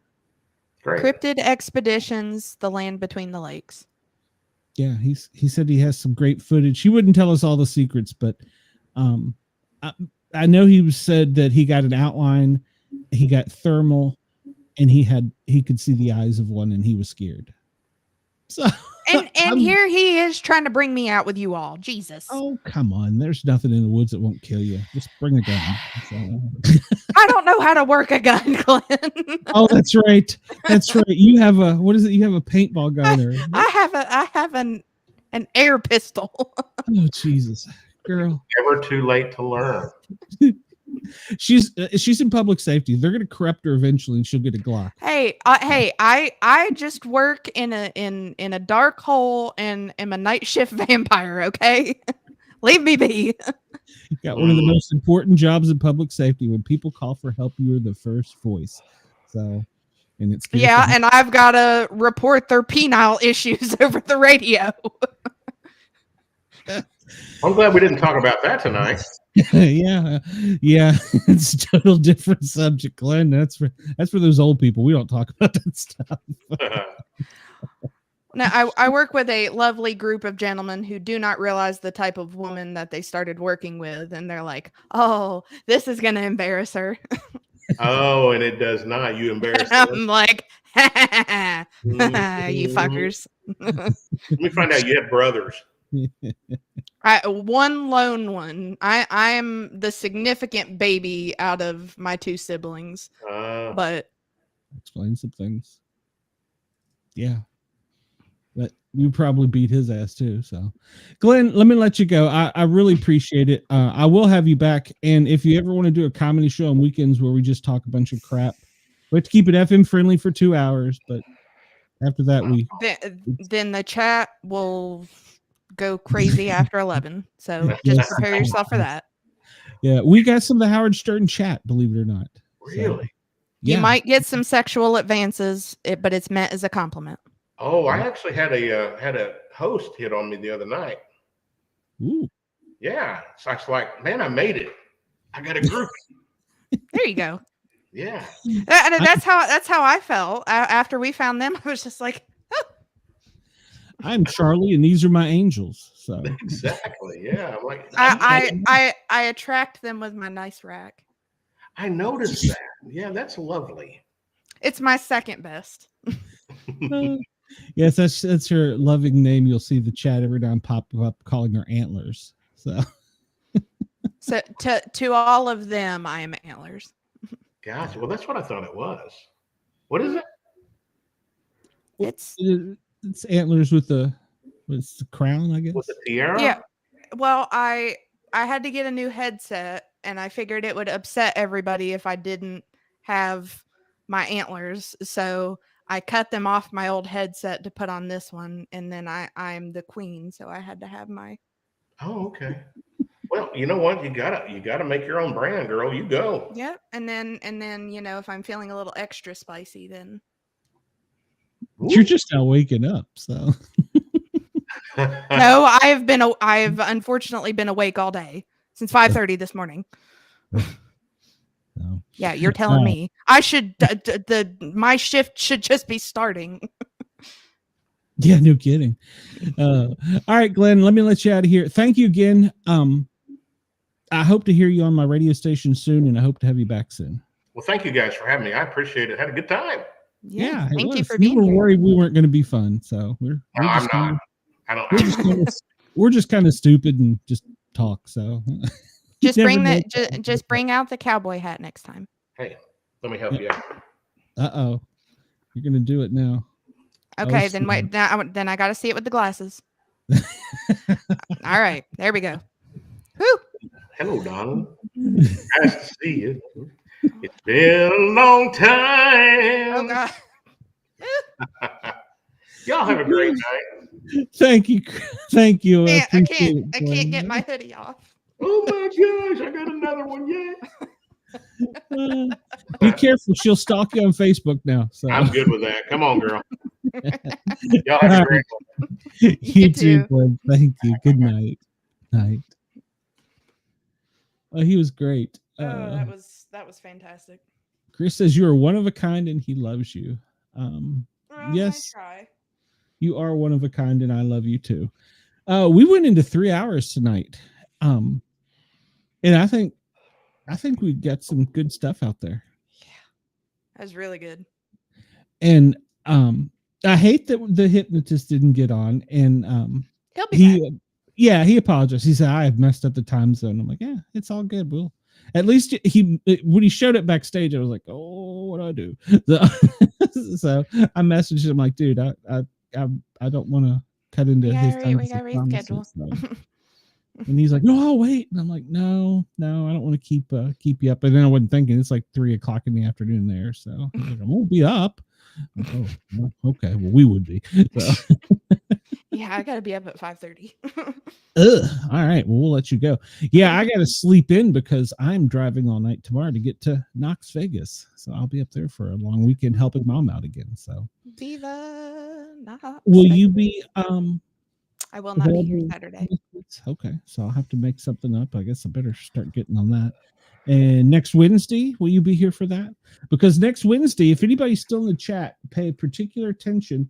I have confirmed this guest. I will, and I'm going to go back and double chat. Oh, is that the? Yes, it is. It is. It is. Hold on, let me bring it up. It's a 2-hour interview with Vic Legina. He is the producer, director, and camera operator, founder, Brazzlers, Mind Geek. He also produced 3,792 scenes in Mofos, Babes, Wicked, Digital Playground, and others. I'm going to need you to repeat the name one more time. Vic Legina. Did I pronounce it wrong? Nope. I just like what he did there. Okay. Yeah, that's not his real name. I know his real name. I like what he did there.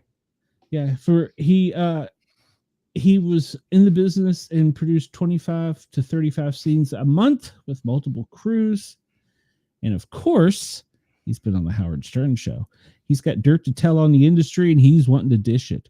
And I asked about paranormal stories and he's like, oh, I got 2 hours. He specifically asked me, he said, can I have 2 hours? I'm like, well, normally everybody just wants to stay an hour. He says, no. I got shit to spill. He said, I've checked you guys out. He goes, I could do 2 hours. Okay. So, yeah. So I am looking forward to that. It's going to be crazy. I'm going to try and talk B Dizzle into coming back on just to see if he gets embarrassed. So after that, I will be in the comment section though. Okay, that's cool. After that, we will be on hiatus for 2 weeks because the following 2 Wednesdays fall on Christmas and New Year's, and I'm not going to make my ladies work.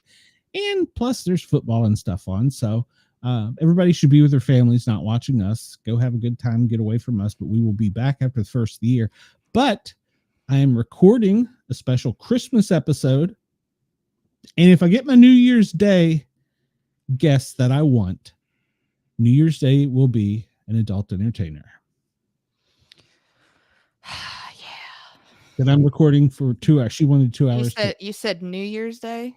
Yeah. I'll be recording that one for New Year's Day. So if I get her, I haven't got a firm commit. Well, I will be. It's obviously I'm gonna record it before then, so I can give you the dates I'm recording. I haven't got her confirmed up yet, but she was like, hey, we could have a New Year's Day party. And I'm like, absolutely. Yes. She's like, can I have 2 hours? And I'm like, yes, you may. So if she is watching, I hope she is. She has the name Blaze. I'm a firefighter in her. I'll give you that little hint right there. So what's the name Blaze in her?